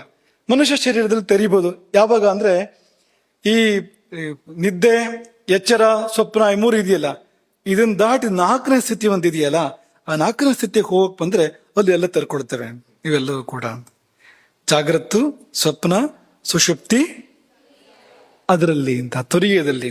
ಜಾಗೃತಿನಲ್ಲಿ ಯಾವುದು ಕಾಣಿಸೋದೇ ಇಲ್ಲ ನಮಗೆ, ಸ್ವಪ್ನದಲ್ಲಿ ಕೂಡ ಕಾಣಿಸೋದಿಲ್ಲ, ಸುಷುಪ್ತಿಯಲ್ಲಿ ಏನು ಕಾಣಿಸೋದಿಲ್ಲ ಅಲ್ವಾ? ಸುಖ ಮಹಮಸ್ವಾಪ್ಸಂ ನಕಿಂಚಿದ ವೇದಿಶಂ, ಏನು ಗೊತ್ತಾಗಲಿಲ್ಲ. ಇದು ಸುಷುಪ್ತಿ. ಸುಖಮಹಮಸ್ವಾಸಂ, ಸುಖ ಮಾತ್ರ ಗೊತ್ತಾಗ್ತದೆ. ಈ ಮೂರು ಸ್ಥಿತಿಗಳು ಎಲ್ಲರಿಗೂ ಇರುವಂಥದ್ದು. ಇದನ್ನು ದಾಟಿ ನಾಲ್ಕನೇ ಸ್ಥಿತಿ ತುರಿಯ ಸ್ಥಿತಿ ಅಥವಾ ಧ್ಯಾನ ಸ್ಥಿತಿ. ಇದೇನಾದ್ರು ನಮಗೆ ಇದಕ್ಕೆ ಹೋಗುವ ಗುಟ್ಟು ಗೊತ್ತಾದ್ರೆ, ಅದಕ್ಕೆ ಏಕಾಗ್ರತೆ ಬೇಕು, ಬೇರೆ ಏನೂ ಇಲ್ಲ. ತನ್ಮಯತೆ, ಏಕಾಗ್ರತೆ ಬೇಕು. ಮನಸ್ಸು ನಿಂತು ಬಿಡಬೇಕು ಒಂದು ಸ್ವಲ್ಪ ಹೊತ್ತು. ಎಲ್ಲಾರು ಒಂದು ಕಡೆಗೆ ಮನಸ್ಸು ಅಡ್ಡಾಡದ ನಿಂತರೆ ಕೂಡಲೇ ತುರಿಯ ಪ್ರಾರಂಭ ಆಗ್ತದೆ. ತುರಿಯ ಪ್ರಾರಂಭ ಆದ್ರೆ ಈ ಒಳಗಿನ ರಹಸ್ಯಗಳೆಲ್ಲವೂ ಕೂಡ ಬಿಚ್ಚಿಕೊಳ್ತೇವೆ. ನಮ್ಮ ಒಳಗಿನ ರಹಸ್ಯಗಳು, ಈ ಮೂಲಾಧಾರ, ಸ್ವಾಧಿಷ್ಠಾನ, ಮಣಿಪುರ ಇರ್ಬೋದು, ಅಥವಾ ಈ ದಶನಾಡಿ ಮಹಾಪಥಂ ಇರ್ಬೋದು, ಇದೆಲ್ಲ ತೆರ್ಕೊಳ್ತೇವೆ. ಏನೇ ನಾನು ನೋಡೋ ಯೋಗ ಇದೆ ನೋಡ್ಬೋದು. ಸ್ವರ್ಗಲೋಕಕ್ಕೆ ಹೋಗಿ ಇಂದ್ರನ ಭೇಟಿ ಮಾಡ್ಬೋದು. ಬ್ರಹ್ಮಲೋಕದಲ್ಲಿ ಬ್ರಹ್ಮನ ಜೊತೆ ಕೂತ್ಕೊಳ್ಬೋದು, ಬೇಕಿದ್ರೆ ಬ್ರಹ್ಮನ ಜೊತೆ ಸಂವಾದ ಮಾಡ್ಬೋದು. ಎಲ್ಲ ಸಾಧ್ಯ ಇದೆ. ಸ್ವರ್ಗದ ಸುಖವನ್ನು ಅನುಭವಿಸ್ಬೋದು, ಇನ್ನೇನೇನೋ ಅನುಭವಿಸ್ಬೋದು, ಏನೇನೋ ಸಿದ್ಧಿಗಳನ್ನ ಪಡ್ಕೊಂಡು ಬರ್ಬೋದು. ಬರುವಾಗ ಪರಮಸಿದ್ಧಿಯನ್ನು ಕೂಡ ಪಡಿಬೋದು. ಇದೆಲ್ಲವನ್ನು ದಾಟಿ ಮುಂದಕ್ಕೆ ಹೋದ್ರೆ ಪರಮಸಿದ್ಧಿಯನ್ನು ಕೂಡ, ಎಲ್ಲ ಸಿದ್ಧಿಗಳ ತಾಯಿ ಎನ್ನುವಂಥ ಸಿದ್ಧಿ, ಮೋಕ್ಷ ಸಿದ್ಧಿ, ಅದನ್ನು ಕೂಡ ಪಡಿಬಹುದು. ಆಗ ಇದೆಲ್ಲ ತೆರ್ಕೊಳ್ತೇವೆ, ಒಂದೊಂದೇ ತೆರ್ಕೊಳ್ತೇವೆ. ಮೂಲಾಧಾರ, ಸ್ವಾಧಿಷ್ಠಾನ, ಮಣಿಪುರ ಎಲ್ಲವೂ ಕೂಡ ತೆರ್ಕೊಳ್ತೇವೆ. ಇಲ್ದಿದ್ರೆ ಇದ್ಯಾವುದು ಕೂಡ ತೆರ್ಕೊಳ್ಳೋದಿಲ್ಲ. ಇವೆಲ್ಲವೂ ಕೂಡ ಮುಚ್ಚಿಯೇ ಇರ್ತವೆ. ಹಾಗಾಗಿ ಷಡಾಧಾರ ಅಪವರಕ ಎನ್ನುವ ಶಬ್ದವನ್ನ ಬಳಸಿದ್ರು ಅಂತ ನಿನ್ನೆನೆ ಹೇಳಿದ್ವು ನಾವು. ಬ್ರಹ್ಮಾಂಡೆ, ನಾವು ಬೇಕು ಅಂತ ಕೊನೆ ಶಬ್ದ ಹೇಳಿದ್ದು, ನೀವು ಶುರುವಿಂದ ಹೇಳಿ ಅಂತ. ಶುರುವಿಂದ ಹೇಳಿ.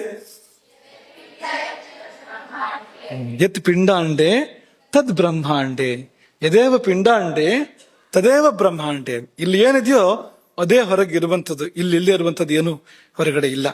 ಹಾಗೆ ಅಲ್ಲಿ ಏನು ಕಾಣಬಹುದೋ ಎಲ್ಲವನ್ನು ಇಲ್ಲಿಯೇ ಕಾಣಬಹುದು. ಯದ್ ಪಿಂಡಾಂಡೆ ತದ್ ಬ್ರಹ್ಮಾಂಡೆ, ಇಲ್ಲೇ ಸಾಧ್ಯತೆ ಇದೆ ಅಂತ.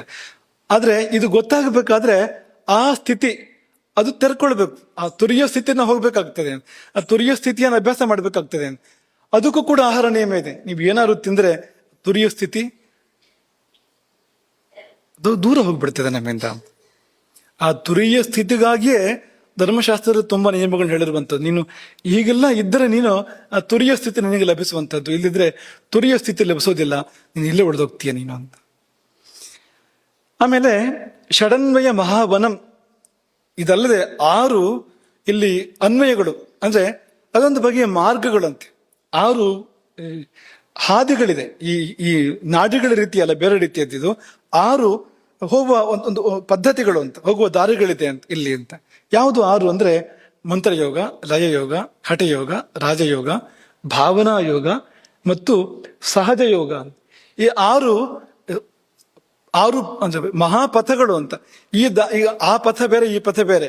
ನಾಡಿ ಪಥ ಅಂದ್ರೆ ದಾರಿ ಅನ್ನುವ ಅರ್ಥದಲ್ಲಿ ಇರುವಂತದ್ದು, ಅಲ್ಲಿ ನಾವು ಪ್ರಯಾಣ ಮಾಡ್ತೇವೆ ಅಂತ. ಇದು ಹಾಗಲ್ಲ, ಸಾಧನಾ ಮಾರ್ಗ ಅಂತ, ಸಾಧನೋಪಾಯ ಅಂತ ಆ ಅರ್ಥದಲ್ಲಿ ಇರುವಂತದ್ದು. ಹಾಗಾಗಿ ಮಂತ್ರಗಳ ಮೂಲಕ, ಲಯದ ಮೂಲಕ, ಹಠದ ಮೂಲಕ, ಅಥವಾ ರಾಜಯೋಗ, ಧ್ಯಾನದ ಮೂಲಕ, ಭಾವನಾ ಯೋಗದ ಮೂಲಕ, ಸಹಜ ಯೋಗದ ಮೂಲಕ ನಾವು ಪರಮ ಲಕ್ಷ್ಯವನ್ನು ತಲುಪೋಕೆ ಸಾಧ್ಯ ಇದೆ. ಹಾಗಾಗಿ ಇದು ಒಂದು ರೀತಿ ಕಾಡಿದ್ದ ಹಾಗೆ ಇದು ಈ ಶರೀರ ಎನ್ನುವಂಥದ್ದು. ಈ ಕಾಡಿನೊಳಗೆ ಮಾರ್ಗಗಳಿದೆ 6, ಅದು ಯೋಗಗಳು ಅವೆಲ್ಲವೂ ಕೂಡ ಅಂತ. ಚತುಷ್ಪೀಠ ಸಮಾಕೀರ್ಣಂ, 4 ಪೀಠ, ಕಾಮರೂಪ, ಪೂರ್ಣಗಿರಿ, ಜಾಲಂಧರ ಮತ್ತು ಉಡ್ಯಾಣ ಎಂಬಂತ 4 ಪೀಠಗಳು. ಚತುರಾಮ್ನಾಯ ದೀಪಕಂ, ಚತುರಾಮ್ನಾಯ ದೀಪಕಂ ಅಂದ್ರೇನು? ಆಮ್ನಾಯ ಅಂದ್ರೆ ವೇದ. 4 ವೇದಗಳನ್ನು ಕೂಡ ಅಭಿವ್ಯಕ್ತಗೊಳಿಸ್ಕೊಳ್ಳೋದಕ್ಕೆ ಅವಕಾಶ ಇದೆ ಇಲ್ಲಿ. ಇಲ್ಲೇ ಇದೆ 4 ವೇದಗಳು ನಮ್ಮೊಳಗೆ ಇದೆ. ಋಗ್ವೇದ, ಯಜುರ್ವೇದ, ಸಾಮವೇದ, ಅಥರ್ವ ವೇದ ಎಲ್ಲ ಎಲ್ಲಿದೆ ಅಂದ್ರೆ ಈ ದೇಹದೊಳಗೆ ಅಡಗಿದೆ. ಹಾಗಾಗಿ ಮಹಾಭಾರತದ ಶಾಂತಿ ಪರ್ವ ಹೇಳಿದ್ದು ವೇದಾಂಶ್ಚ ವೇದ್ಯಂಚ ಯಹ ಶರೀರಾತ್ಮನಿ ವೇದ ಅಂತ. ತನ್ನೊಳಗೆ ಯಾರು ವೇದಗಳನ್ನು ಕಂಡುಕೊಳ್ತಾನೋ, ವೇದ್ಯಗಳನ್ನು ಕಂಡುಕೊಳ್ತಾನೋ ಅಂತ ಇಲ್ಲೇ ಇದೆ 4 ವೇದಗಳು ಕೂಡ. ಇಷ್ಟೆಲ್ಲ ಹೇಳಿ ಬಿಂದುನಾದ ಮಹಾಲಿಂಗಂ, ಬಿಂದು ನಾದ ಅಂತ ಮತ್ತೆರಡಿದೆ. ನಾದ ಅಂದ್ರೆ ಏನು ಅಂದ್ರೆ ಈ ಹೃದಯದ ಈ ಅನಾಹತ ಚಕ್ರ ಇದೆಯಲ್ಲ, ಇಲ್ಲಿಂದ ಓಂಕಾರ ಅನುರಣಿತವಾಗ್ತಾ ಇದೆ ಅಂತ. ಆ ಕಡೆ ಈ ಕಡೆ ನೋಡ್ಬೇಡಿ ಯಾರಿಗೆ ಅಂತ, ನಿಮ್ಗೆ, ನಿಮಗೆ ಪ್ರತಿಯೊಬ್ಬರಿಗೂ ಈ ಮನುಷ್ಯ ದೇಹ ಅಂತ ಯಾರಿಗಿದೆಯೋ ನನಗೆ ಅಂತ ಅನ್ಕೊಳ್ಳಿ ಅಂತ. ಇಲ್ಲಿ ಹೃದಯದಲ್ಲಿ ಆಹತವಲ್ಲದ ನಾದ, ಏನು ಬಡ್ದಿಲ್ಲ ಮಾಡಿಲ್ಲ ಏನೂ ಇಲ್ಲ, ಆದ್ರೂ ನಾದ ಬರ್ತಾ ಇದೆ. ಅನಾಹತ ಅನ್ನೋ ಶಬ್ದಕ್ಕೆ ಅರ್ಥ ಹಾಗೆ ಅಂತ. ಆಹತವಲ್ಲ, ಇದು ಆಹತ. ಇದು ಪ್ರಪಂಚದ ಎಲ್ಲ ನಾದಗಳು ಇರೋದು ಹೇಗೆ ಅಂತ, ಯಾವುದೋ ಒಂದಕ್ಕೊಂದು ಹೀಗಾಗ್ಬೇಕು ಅಂತ. ಆಗಲೇ ನಾದ ಬರುವಂಥದ್ದು ಅಂತ. ಯಾವ ಆಹತಿಯೂ ಇಲ್ಲದೆ ತಾನೇ ತಾನಾಗಿ ಪ್ರಣವ ಮೊಳಗ್ತಾ ಇದೆ ಹೃದಯದಲ್ಲಿ, ನಿರಂತರವಾಗಿ ಓಂಕಾರ ಮೊಳಗ್ತಾ ಇದೆ. ಭಗವಂತನೇ ಅದು, ಅವನದೇ ನಾದರೂಪ ಅದು ಅಂತ ಅನವರತವಾಗಿ ಮೊಳಗ್ತಾ ಇದೆ ಇಲ್ಲಿ ಶರೀರದಲ್ಲಿ, ಹೃದಯದಲ್ಲಿ.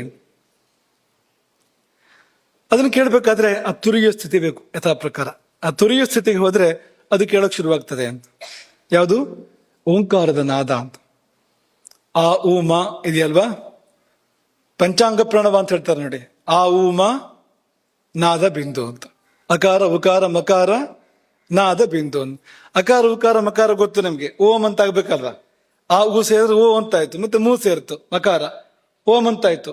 3 ಮಾತ್ರೆ ಆಯ್ತು, 3 ಬಾರೆ ಮಾತ್ರೆ ಅದು ಪ್ರಣವ ಅಂತಂದ್ರೆ. ಆ ಉ ಮ ಮತ್ತು ನಾದ ಅಂತ. ಆ ಮು ಅನ್ನೋದು ಅರ್ಧ ಮಾತ್ರೆ, ಅದು ಮುಂದುವರಿತದೆ ಅದು ಆ ನಾದ ಅಂತ. ಮೊದಲು ಓಂ ಅಂತಿದ್ರೆ ಆಮೇಲೆ ಅಂತಲೇ ಅದು ಮುಂದುವರಿತಾ ಇರ್ತದಲ್ಲ ಅದು ನಾದ. ಅದು ಮುಂದುವರೆದು ಎಲ್ಲೋ ಒಂದ್ ಕಡೆಗೆ ಅದು ಮುಳುಗಿದ್ರೆ ಅದಕ್ಕೆ ಬಿಂದು ಅಂತ ಹೆಸರು ಅಂತ. ಆ ನಾದ ಅನುರಣಿತವಾಗ್ತಾ ಆಗ್ತಾ ನಾವು ಅದನ್ನು ಕೇಳ್ತಾ ಕೇಳ್ತಾ ಕೇಳ್ತಾ ಕೇಳ್ತಾ ಮುಂದುವರೆದು ಎಲ್ಲೋ ಒಂದು ಕಡೆಗೆ ಅದು ಒಳಗೆ ಮುಳುಗಿದಾಗ ಅಲ್ಲಿ ಆತ್ಮ ಸಾಕ್ಷಾತ್ಕಾರ ಆಗುವಂಥದ್ದು, ಪರಮಾತ್ಮ ಸಾಕ್ಷಾತ್ಕಾರ ಆಗುವಂಥದ್ದು, ಅಲ್ಲೇ ಆತ್ಮಾನುಭೂತಿ ಎನ್ನುವಂಥದ್ದಾಗುವಂಥದ್ದು. ಹಾಗಾಗಿ ಅದನ್ನು ಬಿಂದು ಅಂತ ಕರೆದ್ರು ಅಂತ. ಹಾಗೆ ಅಕಾರ ಉಕಾರ ಮಕಾರ ನಾದ ಬಿಂದುಗಳು. ಅದನ್ನೇ ಬಿಂದುನಾದ ಮಹಾಲಿಂಗಂ. ಲಿಂಗ ಅಂದ್ರೆ ಏನು? ಗುರುತು ಅಂತ. ಈ ಶರೀರದ ಹೆಗ್ಗುರುತು ಯಾವುದು? ಮಹಾಲಿಂಗ ಅಂದ್ರೆ ಏನು? ಹೆಗ್ಗುರುತು ಅಂತ. ಮಾನವ ಶರೀರ ಎನ್ನುವುದಕ್ಕೆ ಹೆಗ್ಗುರುತು ಯಾವುದು ಅಂದ್ರೆ ಆ ನಾದ ಮತ್ತು ಬಿಂದುಗಳು ಬೇರೆ ಕಡೆ ಇಲ್ಲ. ಅದು ಅಂತ ನಾದ ಬಿಂದುಗಳು ಇಲ್ಲಿದೆ, ಅದು ಅಂತ ನಮ್ಮೊಳಗಿದೆ ಅಂತ. ಹಾಗಾಗಿ ಶಿವಶಕ್ತಿ ನಿಕೇತನಂ, ನಾದವೇ ಶಕ್ತಿ, ಬಿಂದುವೇ ಶಿವ ಅಂತ. ಈ ಶರೀರ ಎನ್ನುವಂಥದ್ದು ಶಿವಶಕ್ತಿ ನಿಕೇತನ ಅಥವಾ ವಿಷ್ಣು ಲಕ್ಷ್ಮೀ ನಿಕೇತನ, ವಾಣಿ ಹಿರಣ್ಯ ಗರ್ಭ ನಿಕೇತನ ಹಾಗೂ ಹೇಳ್ಬೋದು. ಅವರು ಅವನೇ ಸತ್ಯಲೋಕಕ್ಕೆ ಹೋದ್ರೆ ವಾಣಿ ಹಿರಣ್ಯ ಗರ್ಭ, ವೈಕುಂಠ ಲೋಕಕ್ಕೆ ಹೋದ್ರೆ ಲಕ್ಷ್ಮೀನಾರಾಯಣ, ಈ ಕಡೆ ಕೈಲಾಸಕ್ಕೆ ಬಂದ್ರೆ ಪಾರ್ವತಿ ಸಹಿತ ಶಿವ, ಪಾರ್ವತಿ ಪರಮೇಶ್ವರ, ಅವನೇ ಅದು ಅಂತ. ಇಂತಹದ್ದು ಅಂತ ಯಾಕೆ ದೇವತೆಗಳು ಆಸೆ ಪಡ್ತಾರೆ? ಇದೇ ಕಾರಣಕ್ಕೋಸ್ಕರವಾಗಿ ವೇದವು ಹೇಳ್ತು, ಅಷ್ಟಾಚಕ್ರ ನವದ್ವಾರ ದೇವಾನಾಂ ಪೂರಯೋಧ್ಯ. ದೇವತೆಗಳ ನಗರಿ ಇದು, ಎಲ್ಲಾ ದೇವತೆಗಳು ವಾಸ ಮಾಡ್ತಾರೆ ಇಲ್ಲಿಯೇ. ಯಾವತೀರ್ವೈ ದೇವತಾ ತಾ ಸರ್ವಾಹ ವೇದ ವಿಧಿ ಬ್ರಾಹ್ಮಣೇ ವಸಂತಿ. ವೇದಜ್ಞಾನದ ಬ್ರಾಹ್ಮಣನಾದ್ರೆ ಅಭಿವ್ಯಕ್ತರಾಗ್ತಾರೆ ಅವರೆಲ್ಲರೂ ಕೂಡ, ಎಲ್ಲರಲ್ಲೂ ಇದ್ದಾರೆ ಅವರು ದೇವತೆಗಳು. ಹಾಗಾಗಿ ಅಷ್ಟಾಚಕ್ರ ನವದ್ವಾರ ದೇವಾನಾಂ ಪೂಹು ಅಯೋಧ್ಯ. ಅಲ್ಲಿಗೆ ಹೋಗಿ ತಲುಪಿದರೆ, ನಮ್ಮೊಳಗಿರ್ತಕ್ಕಂಥ ಅಯೋಧ್ಯೆಗೆ ಹೋಗಿ ತಲುಪಿದ್ರೆ ನಮ್ಮನ್ನು ಯಾವ ಯುದ್ಧವೂ ಮುಟ್ಟೋದಿಲ್ಲ, ಯಾವ ಆಪತ್ತು ನಮ್ಮನ್ನು ಮುಟ್ಟೋದಿಲ್ಲ. ಅಂಥದ್ದು ಒಂದು ಅಲ್ಲಿ ಯುದ್ಧ ಇಲ್ಲ, ಅಲ್ಲಿ ಅಯೋಧ್ಯ ಅದು ಒಂದು. ತಸ್ಯಾಗಂ ಹಿರಣ್ಮಯ ಕೋಶ, ಒಳಗೆ ಚಿನ್ನದ ಕೋಶ ಒಂದಿದೆ. ನಮ್ಮೊಳಗೆ ಇರುವಂಥದ್ದು ಚಿನ್ನದ ಕೋಶ. ಜ್ಯೋತಿಷಾವೃತಃ, ಬೆಳಗ್ಗೆ ಬೆಳಕು, ಎಲ್ಲೆಡೆ ಬೆಳಕು ಆವರಿಸಿದೆ. ಅಲ್ಲಿ ಸ್ವರ್ಗೋಲೋಕ, ಅಲ್ಲಿ ಕೇವಲ ಆನಂದ ಅಂತ, ಅದನ್ನು ಬಿಟ್ಟು ಬೇರೆ ಏನೂ ಇಲ್ಲ. ಯೋವೈತಾಂ ಬ್ರಹ್ಮಣೋ ವೇದ ಅಮೃತೇನಾಮೃತಾಂ ಪುರೀಂ. ಯಾರು ಇದನ್ನು ತಿಳಿದರೋ, ಯಾರು ಇದನ್ನ ಅನುಭವಿಸಿದ್ರೋ, ಕಂಡರೋ, ಅರ್ಥ ಮಾಡ್ಕೊಂಡ್ರೋ, ಅಮೃತೇನಾವೃತಾಂ ಪುರೀಂ, ಆ ಪುರಿ ಅಮೃತದಿಂದ ವ್ಯಾಪ್ತವಾಗಿದೆ, ಅಮೃತದಿಂದ ಆವೃತವಾಗಿದೆ. ಆ ಪುರಿಯನ್ನು ಯಾರು ಬಲ್ಲವರಾದರೋ ತಸ್ಮೈ, ಅಂಥವನಿಗೆ ಬ್ರಹ್ಮಚ ಬ್ರಹ್ಮಾಚ, ಪರಬ್ರಹ್ಮವೂ ಹೌದು, ಚತುರ್ಮುಖ ಬ್ರಹ್ಮನೂ ಹೌದು. ಅವರಿಬ್ಬರು ಕೂಡ ಆಯುಸ್ಸನ್ನು ಕೊಡ್ತಾರೆ, ಕೀರ್ತಿಯನ್ನು ಕೊಡ್ತಾರೆ, ಸಂತತಿಯನ್ನು ಕೊಡ್ತಾರೆ, ಎಲ್ಲವನ್ನೂ ಕೊಡ್ತಾರೆ. ಆಯು ಕೀರ್ತಿಂ ಪ್ರಜಾಂ ದದುಹು, ಎಲ್ಲವನ್ನೂ ಕೊಡ್ತಾರೆ. ಯಾಕೆಂದ್ರೆ ಅದನ್ನು ನಾವು ಕಾಣಬೇಕು, ಅಲ್ಲಿಗೆ ಹೋಗಿ ನಾವು ತಲುಪಬೇಕು. ಇಷ್ಟೆಲ್ಲ ಹೇಳಿದೆ ನೋಡಿ. ಸಾಲದೇ ಇದ್ದಕ್ಕೆ ದೇಹೋ ದೇವಾಲಯ ಪ್ರೋಕ್ತ ಅಂತ ಹೇಳಿದ್ದಾರೆ. ದಿವಸ ಪೂಜೆ ಮಾಡ್ಬೇಕಾದ್ರೆ ಹೇಳುವಂಥದ್ದು. ಒಂದ್ಸತಿನೂ ಅದು ಏನು ಅಂತ ಯೋಚನೆ ಮಾಡೋದಿಲ್ಲ, ಹೇಳ್ತಾ ಇರೋದು ದಿವಸನು. ದೇಹೋ ದೇವಾಲಯ ಪ್ರೋಕ್ತ, ಬೇಗ ಬೇಗ ಬೇಗ ಬೇಗ ಹೇಳ್ತಾ ಹೋಗ್ತಿದ್ರೆ ಯಾವ ಅಕ್ಷರ ಉಚ್ಚರ ಆಯ್ತು ಎಲ್ಲೋ ಗೊತ್ತಿಲ್ಲ ಅಂತ ನಿತ್ಯ ಹೇಳುವಂಥದ್ದು. ದೇಹೋ ದೇವಾಲಯ ಪ್ರೋಕ್ತ ದೇವೋ ಜೀವ ಸದಾಶಿವ ಸನಾತನಃ, ಇಲ್ಲೇ ಇದೆ ಅಂತ. ಸದಾಶಿವ ಸನಾತನ, ಅವನಿರ್ತಕ್ಕಂಥ ದೇವಾಲಯ ಈ ಶರೀರ. ಹಾಗಾಗಿ ಇದನ್ನ ಜತನ ಮಾಡಬೇಕು, ಕಾಪಾಡಬೇಕು ಅಂತ. ಕೊಟ್ಟ ಕೊನೆಯಲ್ಲಿ ಈ ಶರೀರ ಎಷ್ಟು ಅದ್ಭುತವಾಗಿದೆ ಅನ್ನೋದಕ್ಕೆ ಇನ್ನೊಂದು ಉದಾಹರಣೆ ನಾನು ನಿಮಗೆ ಕೊಡುವಂಥದ್ದು. ಕೊಟ್ಟ ಕೊನೆಯಲ್ಲಿ ಸಾಕ್ಷಾತ್ ಭಗವಂತ ಆಗಾಗ ಮನಸ್ಸು ಬಂದಾಗೆಲ್ಲ ಈ ಶರೀರವನ್ನು ಧಾರಣೆ ಮಾಡಿ ಬರ್ತಾನೆ. ಮೆಚ್ಚಿ ಎಷ್ಟು ಚೆನ್ನಾಗಿದೆ ಇದು ಅಂತ ಅವನಿಗೆ ಅವನ ಸೃಷ್ಟಿ ಬಗ್ಗೆ ಒಂದು ಹೆಮ್ಮೆ, ಅಭಿಮಾನ. ಹಾಗಾಗಿ ಸಮಯದಲ್ಲಿ ಅವನು ಇದೇ ಶರೀರವನ್ನು ಹೊತ್ತು ಬರುವಾಗ ಅದೆಷ್ಟು ಮಹತ್ವದ್ದಾಗಿರ್ಬೇಕು ಆ ಶರೀರ ಅಂತ. ನಮ್ಮ ಹಾಗಿರುವಂಥದ್ದೇ, 2 ಕಣ್ಣು, 2 ಕೈ, 2 ಕಾಲು, ಇದೇ ತರಹದ್ದೇ ಅಂತ. ಇದೇ ಶರೀರವನ್ನು ಹೊತ್ತು ಬರ್ತಾ ಇರ್ತಾನೆ, ಆವಾಗ ಬರ್ತಾನೆ ಅಂದ್ರೆ ಅದರ ಮಹತ್ವ ಏನು. ಹಾಗಾಗಿ ಅವನು ಅವತಾರ ಇತ್ತು ಬರ್ತಾ ಇರ್ತಾನೆ. ನಾವೇನು ಸರಿಯಾಗಿ ಇದ್ರೆ ಇಲ್ಲಿಯೇ ಅವತಾರ ತಗೊಳ್ಬಹುದು, ನಮ್ಮೊಳಗೆ ಬರ್ಬೋದು. ರಾಮನವಮಿ ಬಂತು ಅಂದ್ರೆ ರಾಮ ನಮ್ಮೊಳಗೆ ಅವತಾರ ತಗೊಳ್ಬಹುದು. ಕೃಷ್ಣಾಷ್ಟಮಿ ಬಂತು ಅಂದ್ರೆ ನೀವು ಸರಿಯಾಗಿ ಅದನ್ನ ಆಚರಣೆ ಮಾಡಿದರೆ ಕೃಷ್ಣನೇ ನಮ್ಮೊಳಗೆ ಅವತಾರ ತಗೊಳ್ಬಹುದು, ಇಳಿದು ಬರಬಹುದು ನಮ್ಮೊಳಗೆ ಅಂತ. ಇದೇ ಪ್ರಕೃತಿಯಲ್ಲಿ ಇಳಿದು ಬರೋದಕ್ಕೆ ಅವಕಾಶ ಇದೆ. ಇಷ್ಟೆಲ್ಲ ಇರುವ ಶರೀರವನ್ನ ನಾವು ಜತನ ಮಾಡಬೇಕು ಬೇಡವೋ? ಜತನ ಮಾಡಬೇಕು ಅಂದ್ರೆ ಯಾವುದು ಹೊರಗಿನಿಂದ ಒಳಗೆ ಬರ್ತದೋ ಅದರ ಬಗ್ಗೆ ಸರಿಯಾದ ತಿಳುವಳಿಕೆಯನ್ನು ಹೊಂದಿ, ಯಾವುದು ಇದಕ್ಕೆ ಹೊಂದುವಂಥದ್ದು, ಯಾವುದು ಇದರ ಗುಣವನ್ನು ಬೆಳೆಸುವಂಥದ್ದು ಅಂಥದ್ದನ್ನೇ ನಾವು ಸ್ವೀಕಾರ ಮಾಡಬೇಕು. ದಿಶ್ಯತೆ ಅನ್ನರಸೇನ ಇತಿ ದೇಹ ಅಂದ್ರೆ ಏನು? ಅನ್ನರಸದಿಂದ ವೃದ್ಧಿಯನ್ನು ಹೊಂದುತ್ತದೆ. ದೇಹ ಉಪಚಯ ಅಂತ ಧಾತು, ಅದು ವೃದ್ಧಿಯನ್ನು ಹೊಂದುವಂಥದ್ದು. ಯಾವುದು ನಮಗೆ ವೃದ್ಧಿಗೆ ಕಾರಣ ಆಗ್ತದೋ ಅದು ಅನ್ನರಸ, ಅದು ಹಾಗಾಗ್ಬೇಕು. ಅದು ಬಿಟ್ಟು ಊಟ ಮಾಡಿದ್ರಿಂದ ರೋಗ ಬರೋದಾದ್ರೆ, ಊಟ ಮಾಡಿದ್ರಿಂದ ಇರುವ ಯೋಗ್ಯತೆ ಕಳೆದು ಹೋಗೋದಾದ್ರೆ, ಶರೀರದ ಅರ್ಹತೆಗಳು ನಾಶವಾಗೋದಾದ್ರೆ, ಈ ಶರೀರ ಮಡಿ ಇದ್ದಿದ್ದು ಮೈಲಿಗೆ ಆಗೋದಾದ್ರೆ, ಅಪವಿತ್ರ ಆಗೋದಾದ್ರೆ, ದೇಹ ಆಗಲಿಲ್ಲ, ದೇಹ ಅಂತ ಅನ್ಸ್ಕೊಳ್ಲಿಲ್ಲ ಅಂತ. ಅನೇಕ ಶಬ್ದಗಳು ಹೀಗೆ ಇದೆ. ವರ್ಷಮ ಅಂತ ಕರೀತಾರೆ ಶರೀರವನ್ನ. ವರ್ಷಮ ಅಂದ್ರೆ ಮಳೆ ಬರ್ತದೆ ಅಲ್ಲಿ ಅಂತ. ಏನ್ ಮಳೆ ಅಂದ್ರೆ ಆನಂದದ ಮಳೆ ಸುರಿಯುವಂತ ಸ್ಥಳ ಅಂತ ವರ್ಷಮ ಅಂತ. ಈ ಶರೀರಕ್ಕೊಂದು ಪರ್ಯಾಯ ನಾಮ ಅದು ಅಂತ. ಆನಂದದ ಮಳೆ ಎಲ್ಲಿ ಸುರಿಯುತ್ತದೋ ಅಂಥ ಒಂದು ಸ್ಥಾನ ಅಂತ. ಈಗ ಹಾಗಾಗ್ತಾ ಇದೆ ನಮ್ಗೆ. ಈಗ ಇಲ್ಲಿಂದ ಸುರಿತಾ ಇರ್ತದೆ ಅವಾಗ ಅಲ್ವಾ, ಕಣ್ಣೀರ ಧಾರೆ. ಮಳೆ ಸುರಿಸುವ ಶಕ್ತಿ ಇಲ್ಲ ನಮಗೆ, ಅದರಲ್ಲಿ ಧಾರೆ ಸುರಿತಾ ಇರ್ತದೆ. ಯಾಕೆಂದ್ರೆ ಸದುಪಯೋಗ ಮಾಡಿಲ್ಲ, ಅದನ್ನ ಸರಿಯಾಗಿ ಇಟ್ಕೊಂಡಿಲ್ಲ. ಹೇಗೆ ಇಟ್ಕೊಳ್ಬೇಕು ಹಾಗೆ ಇಟ್ಕೊಂಡಿಲ್ಲ. ಏನೇನೋ ತಿಂದು ಏನೇನೋ ಮಾಡಿ ಜೀವನ ಮಾಡಿದ್ರಿಂದಾಗಿ ಅದರ ಯೋಗ್ಯತೆಗಳು ಕಳೆದು ಹೋಗಿದೆ ಅಂತ. ಹಾಗಾಗಿ ನಾವು ಹೊಳ್ತಾ ಇರೋದಾಗಿದೆ ಅಂತ. ಸರಿಯಾಗಿ ಇದನ್ನು ಬಳಸ್ಕೊಳ್ಳೋದಾದ್ರೆ ಆನಂದ ಬಾಷ್ಪ ಮಾತ್ರ ಬರಬೇಕು ಹೊರತು ದುಃಖ ಅಲ್ಲಿ ಬರ್ಲಿಕ್ಕೆ ಕಾರಣ ಇಲ್ಲ ಅಂತ. ಶರೀರಂ ಅಂತ ಕರೀತಾರೆ, ಮೂರ್ತಿ ಅಂತ ಕರೀತಾರೆ. ಮೂರ್ತಿ ಅಂದ್ರೆ ಏನು? ಅವ್ಯಕ್ತನಾದ ಜೀವ, ಅಮೂರ್ತನಾದ ಜೀವ ಮೂರ್ತಿ ಅಂತ ಆಳಿ ಬರ್ತಾನೆ. ಏನೋ ಆಗ್ಬೇಕಾಗಿದೆ ನನಗೆ ಕಾರ್ಯ ಇದರ ಮೂಲಕವಾಗಿ, ಅದಕ್ಕೋಸ್ಕರವಾಗಿ ಅಂತ, ಅದು ಮೂರ್ತಿ ಅಂತ. ಹಾಗೆ ಮೂರ್ಛತಿ ಸಮೂರ್ಛಿತಭವತಿ ಐತಿ ಮೂರ್ತಿ ಅಂತ. ಇಡೀ ಚೈತನ್ಯ ಆವರಿಸಿದೆ ಮೇಲಿಂದ ಕೆಳಗಿನವರೆಗೂ, ಭಗವಂತನ ತುಂಬಿಕೊಂಡಿದ್ದಾನೆ. ಹಾಗಾಗಿ ಮೂರ್ತಿ ಅಂತ ಇದು. ಆಮೇಲೆ ಕಾಯ ಅಂತ ಕರೀತಾರೆ. ಚೀಯತೆ ಅನಾದಿಭೀಹಿ ಅಂತ. ಅನ್ನಾದಿಗಳಿಂದ ಬೆಳೆಯುವಂಥದ್ದು ಅಥವಾ ಸೊಗಸಾಗಿ ಜೋಡಣೆಗೊಳ್ಳುವಂಥದ್ದು, ಅವಯವಗಳ ಮೂಲಕವಾಗಿ ಸುಂದರವಾಗಿ ಜೋಡಣೆಗೊಂಡಿದೆ. ಕಣ್ಣು, ಕಿವಿ, ಮೂಗು, ಬಾಯಿ. ವಿವಿಧಂ ಸುಖಂ ಗೃಹಾತಿ ಇತಿ ವಿಗ್ರಹ ಅಂತ ಕರೀತಾರೆ. ಸ್ವೀಕಾರ ಮಾಡ್ಲಿಕ್ಕೆ ಸಾಧ್ಯ ಇದೆ, ಏನೇನನ್ನ ಸ್ವೀಕಾರ ಮಾಡಕ್ ಸಾಧ್ಯ ಇದೆ. ಈ ಪ್ರಪಂಚದಲ್ಲಿ ಇರ್ತಕ್ಕಂಥ ಉತ್ತಮೋತ್ತಮವಾಗಿರ್ತಕ್ಕಂಥ ಸಂಗತಿಗಳನ್ನ ಸ್ವೀಕಾರ ಮಾಡಬಹುದು. ವಿಗ್ರಹ ಬೇಡವಾದ್ದನ್ನು ಸ್ವೀಕಾರ ಮಾಡಬಹುದು, ಅದನ್ನು ಮಾಡ್ತಾ ಇದ್ದೇವೆ ನಾವೀಗ ವಿಗ್ರಹ ಅಂದ್ರೆ. ಹಾಗೆ ತನು ಅಂತ, ಇದೆಲ್ಲ ಹೆಚ್ಚು ಆಹಾರದ ಮೇಲೆ ಬಂದಿರುವಂಥದ್ದು. ತನ್ಯತೆ ಆಹಾರೇಣ ಇದು ತನು. ಆಹಾರದ ಮೂಲಕವಾಗಿ ಬೆಳವಣಿಗೆಯನ್ನು, ವಿಕಾಸವನ್ನು ಹೊಂದುವಂಥದ್ದು. ಕಲೇವರ ಅಂದ್ರೆ ಆಶ್ರಯತೆ ಇತಿ ಕಲ್ಯತೆ ಆಶ್ರಯತೆ ಇತಿ ಕಲೇವರಂ. ಜೀವ ಒಂದು ಆಶ್ರಯಿಸಿದಾನೆ ಇಲ್ಲಿ, ಕಲೇವರ ಅಂತ. ಅಥವಾ ಕಲೆ ಶುಕ್ರೇ ವರಂ ಶ್ರೇಷ್ಠಂ, ಪುನರುತ್ಪತ್ತಿ ಕಾರಣವಾಗುವಂತಹ ಒಂದು ವಿಶೇಷ ಧಾತು ಈ ಶರೀರದಲ್ಲಿದೆ ಅಂತ. ಅಂದ್ರೆ ಸಂತಾನ, ಅತ್ಯುತ್ತಮ ಸಂತಾನವನ್ನ, ಪೀಳಿಗೆಯನ್ನು ಬೆಳೆಸುವಂತ ಯೋಗ್ಯತೆ ಇದಕ್ಕಿದೆ ಅಂತ.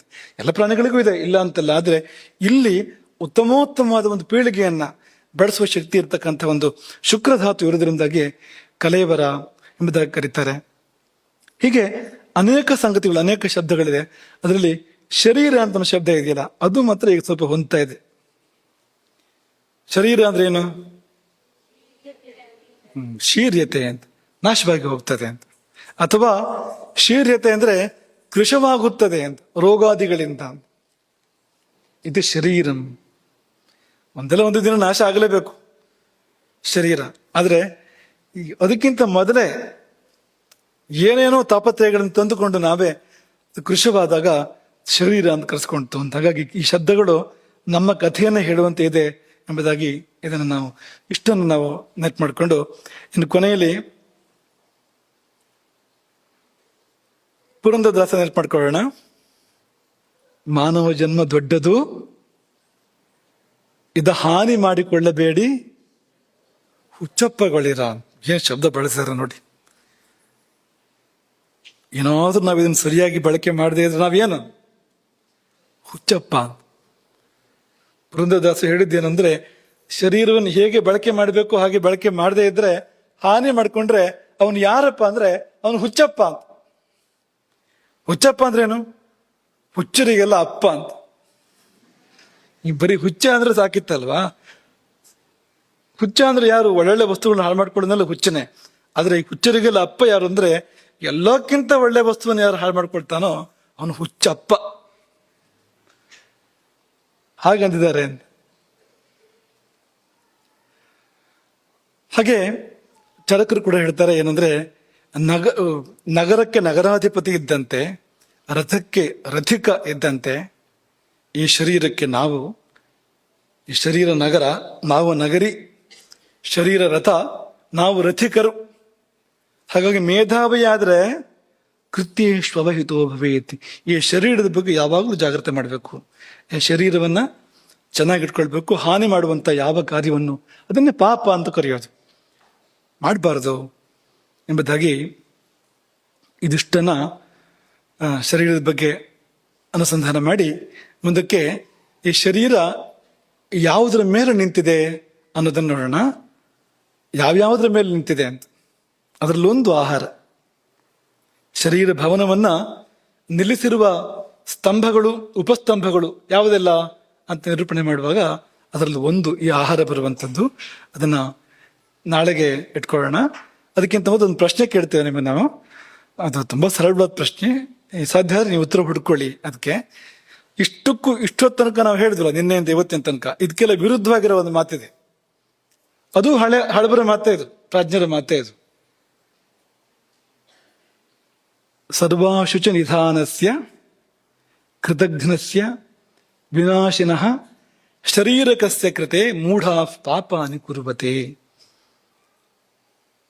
ಶರೀರವನ್ನು ಜರೆದಿರುವ ಒಂದು ಮಾತು ಇದು. ಈ ಶರೀರ ಏನು? ಸರ್ವಾಶುಚಿ ನಿಧಾನ. ಎಷ್ಟು ರೀತಿಯ ಅಶುಚಿಗಳಿದೆಯೋ ಎಲ್ಲ ಇಲ್ಲೇ ಇದೆ ಅಂತ. ಇದೆಯೋ ಇಲ್ವೋ ಆಲೋಚನೆ ಮಾಡಿ ನೀವು. ಶರೀರದಿಂದ ದಿನವೂ ಕಲ್ಮಶಗಳು ಹೊರಗೆ ಹರಿದು ಹೋಗ್ತಾನೆ ಇರ್ತವೆ. ಅದೊಂದು ಹೇಗೂ ಆಯ್ತು. ಸಾಲದಿದ್ದಕ್ಕೆ ಬೆವರು ಇಡೀ ಮೈ ತುಂಬ ಬರುವಂಥದ್ದು, ಕಾಲಿಂದ ತಲೆಯವರೆಗೆ. ಅದನ್ನು ಒಳ್ಳೆ ವಸ್ತುವಾ ಬೆವರು? ಇಷ್ಟಪಡುವಂಥದ್ದ ಅಲ್ಲ. ಕಣ್ಣು ನೋಡಿದ್ರೆ ಕಣ್ಣಲ್ಲಿ ಏನೊಂದು ಬರ್ತದೆ, ಕಣ್ಣಿನ ಬದಿಯಲ್ಲಿ ಕಲ್ಮಶ ಬರ್ತಾ ಇದೆ. ಕಿವಿ ಅಲ್ಲೂ ಇದೆ. ಹೋಗ್ಲಿ, ಬಾಯಿ ಅಂದ್ರೆ ಅಲ್ಲಿ ತುಂಬಾ ಇದೆ, ಅಲ್ಲಿ ಬಾಯಿಯಲ್ಲಿ ಅಲ್ವಾ? ಎಲ್ಲಿ ನೋಡಿದ್ರು ಕೊಳಕು ಅಂತ. ಸರ್ವಾಶುಚ ನಿಧಾನಸ್ಯ. ಇದೆಲ್ಲ ಬಿಡಿ, ಇದೆಲ್ಲ ಸ್ವಚ್ಛ ಮಾಡ್ಕೊಂಡ್ಬಿಡ್ಬೋದು, ನೀವು ಅದನ್ನೆಲ್ಲ ಪಟ್ಟಿಲ್ ತಗೋಬೇಡಿ ನೀವು ಅಂತ ಹೇಳೋದಾದ್ರೆ, ಒಳಗೆ ಹೋದ್ರೆ ಈ ಒಂದು ಚರ್ಮದ ಹಾಸು ಇದೆಯಲ್ಲ, ಈ ಚರ್ಮದ ಹಾಸು ಒಂದೊಂದು ದಾಟಿ ಬಿಟ್ರೆ ಮತ್ತಿರೋದೆಲ್ಲ ಏನು? ಯಾವುದಾದ್ರೂ ಒಂದು ನೀವು ಪವಿತ್ರ ಅಂತ ಹೇಳುವಂಥದ್ದು ಇದೆಯಾ ಅಂದ್ರೆ ರಕ್ತ, ಮಾಂಸ, ಮಜ್ಜೆ, ಮೇಧಸ್ಸು, ಅಸ್ಥಿ, ಏನಾದ್ರೂ ಒಂದು ಮುಟ್ಟುವಂಥದ್ದು, ಮುಟ್ಟಿ ಕೈ ತೊಳ್ಕೊಳ್ದೇ ಇರುವಂಥದ್ದು ಏನಾದ್ರೂ ಒಂದು ಇದೆಯಾ? ಮುಟ್ಟಿದ್ರೆ ಸ್ನಾನ ಮಾಡ್ಬೇಕು. ರಕ್ತ ಒಂದು ದಿನ ಆಶೋಚ್ಯವಂತೆ, ರಕ್ತ ಬಂದ್ರೆ ಅಂತ, ಅಷ್ಟು ಅದು ಮೇಲಿಗೆ ಅಂತೆ ರಕ್ತ ಅಂತಂದ್ರೆ ಅಂತ. ಮೂಳೆ ಮುಟ್ಟಿದ್ರೆ ಸ್ನಾನ ಮಾಡ್ಕೊಂಡ್ ಬರ್ಬೇಕು ಹೋಗಿ ಅಂತ, ಪಂಚಗವ್ಯ ತಗೊಳ್ಬೇಕು ಆಮೇಲೆ ಅಂತ. ಇದೆಲ್ಲ ಒಳಗಿದೆ. ಇದು ಏನ್ ಮಾಡಿದ್ರು ಹೋಗೋದೇ ಇಲ್ಲ ಇದು ಅಂತ. ನಾವ್ ಇರೋವರೆಗೂ ಇರೋದೇ, ಅದು ಹೋದ್ರೆ ನಾವೇ ಹೋಗ್ತೇವೆ ಹೊರತು ಅದು ಹೋಗೋದಿಲ್ಲ ಅಂತ. ಇಂತಿಂಥ ಕೊಳಕುಗಳು ಒಳಗಿಟ್ಕೊಂಡು ಅಷ್ಟಷ್ಟು ಕೊಳಕುಗಳನ್ನು ಸ್ರವಿಸ್ತಾ ಈ ಶರೀರದಿಂದ ಆಯ್ತು. ಇಷ್ಟೇ ಆದ್ರೆ ವಿಷಯ ಬೇರೆ. ಕೃತಜ್ಞ ಅಂತ ಶರೀರದ ಬಗ್ಗೆ ಜರ್ದಿದ್ ಮತ್ತೊಂದು ಶಬ್ದ ಏನಂದ್ರೆ ಕೃತಜ್ಞ ಅಂತ. ಕೃತಜ್ಞ ಅಂದ್ರೆ ಏನು ಮಾಡಿದ್ರು ಇಟ್ಕೊಳ್ಳೋದಿಲ್ಲ ಅಂತ. ಈಗ ಊಟ ಹಾಕ್ತಾ ಇರ್ತೇವೆ 3 ಹೊತ್ತು, ನಾವು ಇಟ್ಕೊಳ್ಳೋದೇ ಇಲ್ಲ ಅಂತ. ಬೆಳಗ್ಗೆ ತಿಂಡಿ ಕೊಟ್ಟರೆ ಮಧ್ಯಾಹ್ನ ಹಸುವಾಯ್ತು ಅಂತ ಹೇಳ್ತದೆ, ಮಧ್ಯಾಹ್ನ ಊಟ ಮಾಡಿದ್ರೆ ಸಾಯಂಕಾಲ ಹಸುವಾಯ್ತು ಅಂತ ಹೇಳ್ತದೆ. ಅಷ್ಟು ಸಾಯಂಕಾಲದವರೆಗೂ ಕಾಯೋದು ಇಲ್ಲ ಅಂತ. ಊಟ 5 ನಿಮಿಷಕ್ಕೆ ಕಾಫಿ ಅಂತ ಹೇಳ್ತದೆ, ಚಹಾ ಅಂತ ಹೇಳ್ತದೆ ಅದು ಅಂತ. ಊಟ ಆಗ್ತಿರೋ ಹಾಗೆ ಕೈ ಒಣಗದ್ರೊಳಗಡೆ ಚಹಾ ಬೇಕು ಅಂತ. ಒಂದು 4-5 ಗಂಟೆ ಆಯ್ತು ಅಂದ್ರೆ ಶಂಕರಪಳೆ ಬೇಕು ಅಂತ ಕೇಳ್ತದೆ ಅದು. ಕೃತಜ್ಞ ಅಂದ್ರೆ ಇಂತಹ ಏನು ಕೊಟ್ಟರು ಸಾಲದು ಅಂತ. ಎಷ್ಟು ಒಳ್ಳೆ ಬಟ್ಟೆ ಹಾಕಿದ್ರು ಒಂದ್ ಸ್ವಲ್ಪ ಹೊತ್ತಿಗೆ ಅಷ್ಟೇ, ಬೇರೆ ಕೊಡು ಅಂತ ಕೇಳ್ತದೆ. ಆಮೇಲೆ ಆ ಬಟ್ಟೆ ತೊಳೆದು ಪುನಃ ಹಾಕಿದ್ರೆ ಒಂದು ಕೆಲವಾರು ಸರಿ ಆಗ್ಬೋದು, ಆಮೇಲೆ ಅದ್ ಬೇಡ ಅಂತ ಹೇಳ್ತದೆ. ಅದನ್ನ ತಲೆ ಬಾಚದಂತೆ ಪುನಃ ಕೆಡ್ತದೆ ನೋಡಿ ಅಲ್ವಾ. ಮುಖ ಉದ್ದಿದಂತೆ ತಿದ್ದಿದಂತೆ ಮತ್ತೆ ಕೆಡ್ತಾ ಇರ್ತದೆ ಮುಖ ಅಂತ. ಏನಪ್ಪ ಕೃತಜ್ಞ ಅಂದ್ರೆ ಮಾಡಿದ್ದು ಯಾವ್ದನ್ನಾರ ಇಟ್ಕೊಳ್ತಾ ಅಂದ್ರೆ ಯಾವುದನ್ನು ಕೂಡ ಮಾಡಿದ್ದನ ಕೃತ ಅಂದ್ರೆ ಮಾಡಿದ್ದು ಅಂತ ಒಂದನ್ನು ಕೂಡ ಇಟ್ಕೊಳ್ಳೋದಿಲ್ವಲ್ಲ ಇದು ಅಂತ ಕೃತಜ್ಞ. ಆಮೇಲೆ ವಿನಾಶಿ ಅಂತ ಒಂದಂತೂ ಪಕ್ಕ, ಒಂದಿನ ಬಿದ್ದೋಗ್ತದೆ ಅದಂತೂ ಪಕ್ಕ, ಸಂಶಯ ಏನೂ ಇಲ್ಲ, ತಪ್ಪಿಸೋಕೆ ಸಾಧ್ಯ ಇಲ್ಲ ಅದನ್ನು. ಕಲ್ಪಾಂತದಲ್ಲಿ ಆದ್ರೂ ಕೂಡ ಎಂತಹ ದೊಡ್ಡ ಆಯುಸ್ಸನ್ನು ಪಡೆದ್ರು ಕೊನೆಗೂ ಒಂದು ದಿನ ಬೀಳಲೇಬೇಕು ಇದು. ಇದಕ್ಕಾಗಿ ಇಷ್ಟೆಲ್ಲ ಮಾಡ್ಬೇಕಾ ಎನ್ನುವ ಪ್ರಶ್ನೆಗೆ ನೀವು ಉತ್ತರ ಕಂಡುಕೊಂಡು ಬನ್ನಿ. ಇಷ್ಟಕ್ಕೂ ನಿನ್ನೆಯಿಂದ ಏನ್ ಹೇಳಿದ್ವೋ ಅದೆಲ್ಲಕ್ಕೂ ವಿರುದ್ಧವಾದ ಹೇಳಿಕೆ, ಅದು ಪೂರ್ತಿ ವಿರುದ್ಧವಾಗಿರುವಂತ ಹೇಳಿಕೆ ಅಂತ. ಅಷ್ಟೆಲ್ಲ ಸ್ತೋತ್ರ ಮಾಡಿದ ಮೇಲೆ ಅದೇನು ಹೇಳ್ತಾರಲ್ಲ, ಮೃಷ್ಟಾನ್ನ ಭೋಜನ ಮಾಡಿ ಆಮೇಲೆ ಯಾವ್ದ್ರಲ್ಲೂ ಕೈ ತೊಳ್ಕೊಂಡ ಅಂತ, ಯಾವ್ದ್ರಲ್ಲ ಬೇಡ, ಹಾಗಾಗ್ಬಿಡ್ತಲ್ಲ ಇದು ಅಂತ ಉತ್ತರವನ್ನ ನೀವು ಅದಕ್ಕೆ ಚಿಂತನೆ ಮಾಡ್ಕೊಂಡು ಬನ್ನಿ. ಅದೆಲ್ಲಿ ಸರಿ ಇದೆಲ್ಲಿ ಸರಿ, ಯಾವಾಗ ಅದು ಸರಿ ಯಾವಾಗ ಇದು ಸರಿ, ಎರಡೂ ಸರಿ ಆಗ್ಲೇಬೇಕು. ಹೇಗೆ ಸರಿ ಅನ್ನೋದನ್ನ ನಿಮಗೆ ಈಗಾಗಲೇ ಸುಳಿವು ಕೊಟ್ಟು ನಾವು ಅದಕ್ಕೆ ಏನು ಉತ್ತರ ಇದಕ್ಕೆ ಅಂತ ಹುಡ್ಕೊಂಡು ಬನ್ನಿ ಉತ್ತರವನ್ನ. ನಾಳೆ ಪಾಠವನ್ನ ಪ್ರವಚನವನ್ನ ಮುಂದುವರಿಸೋಣ. ಹರೇ ರಾಮ್.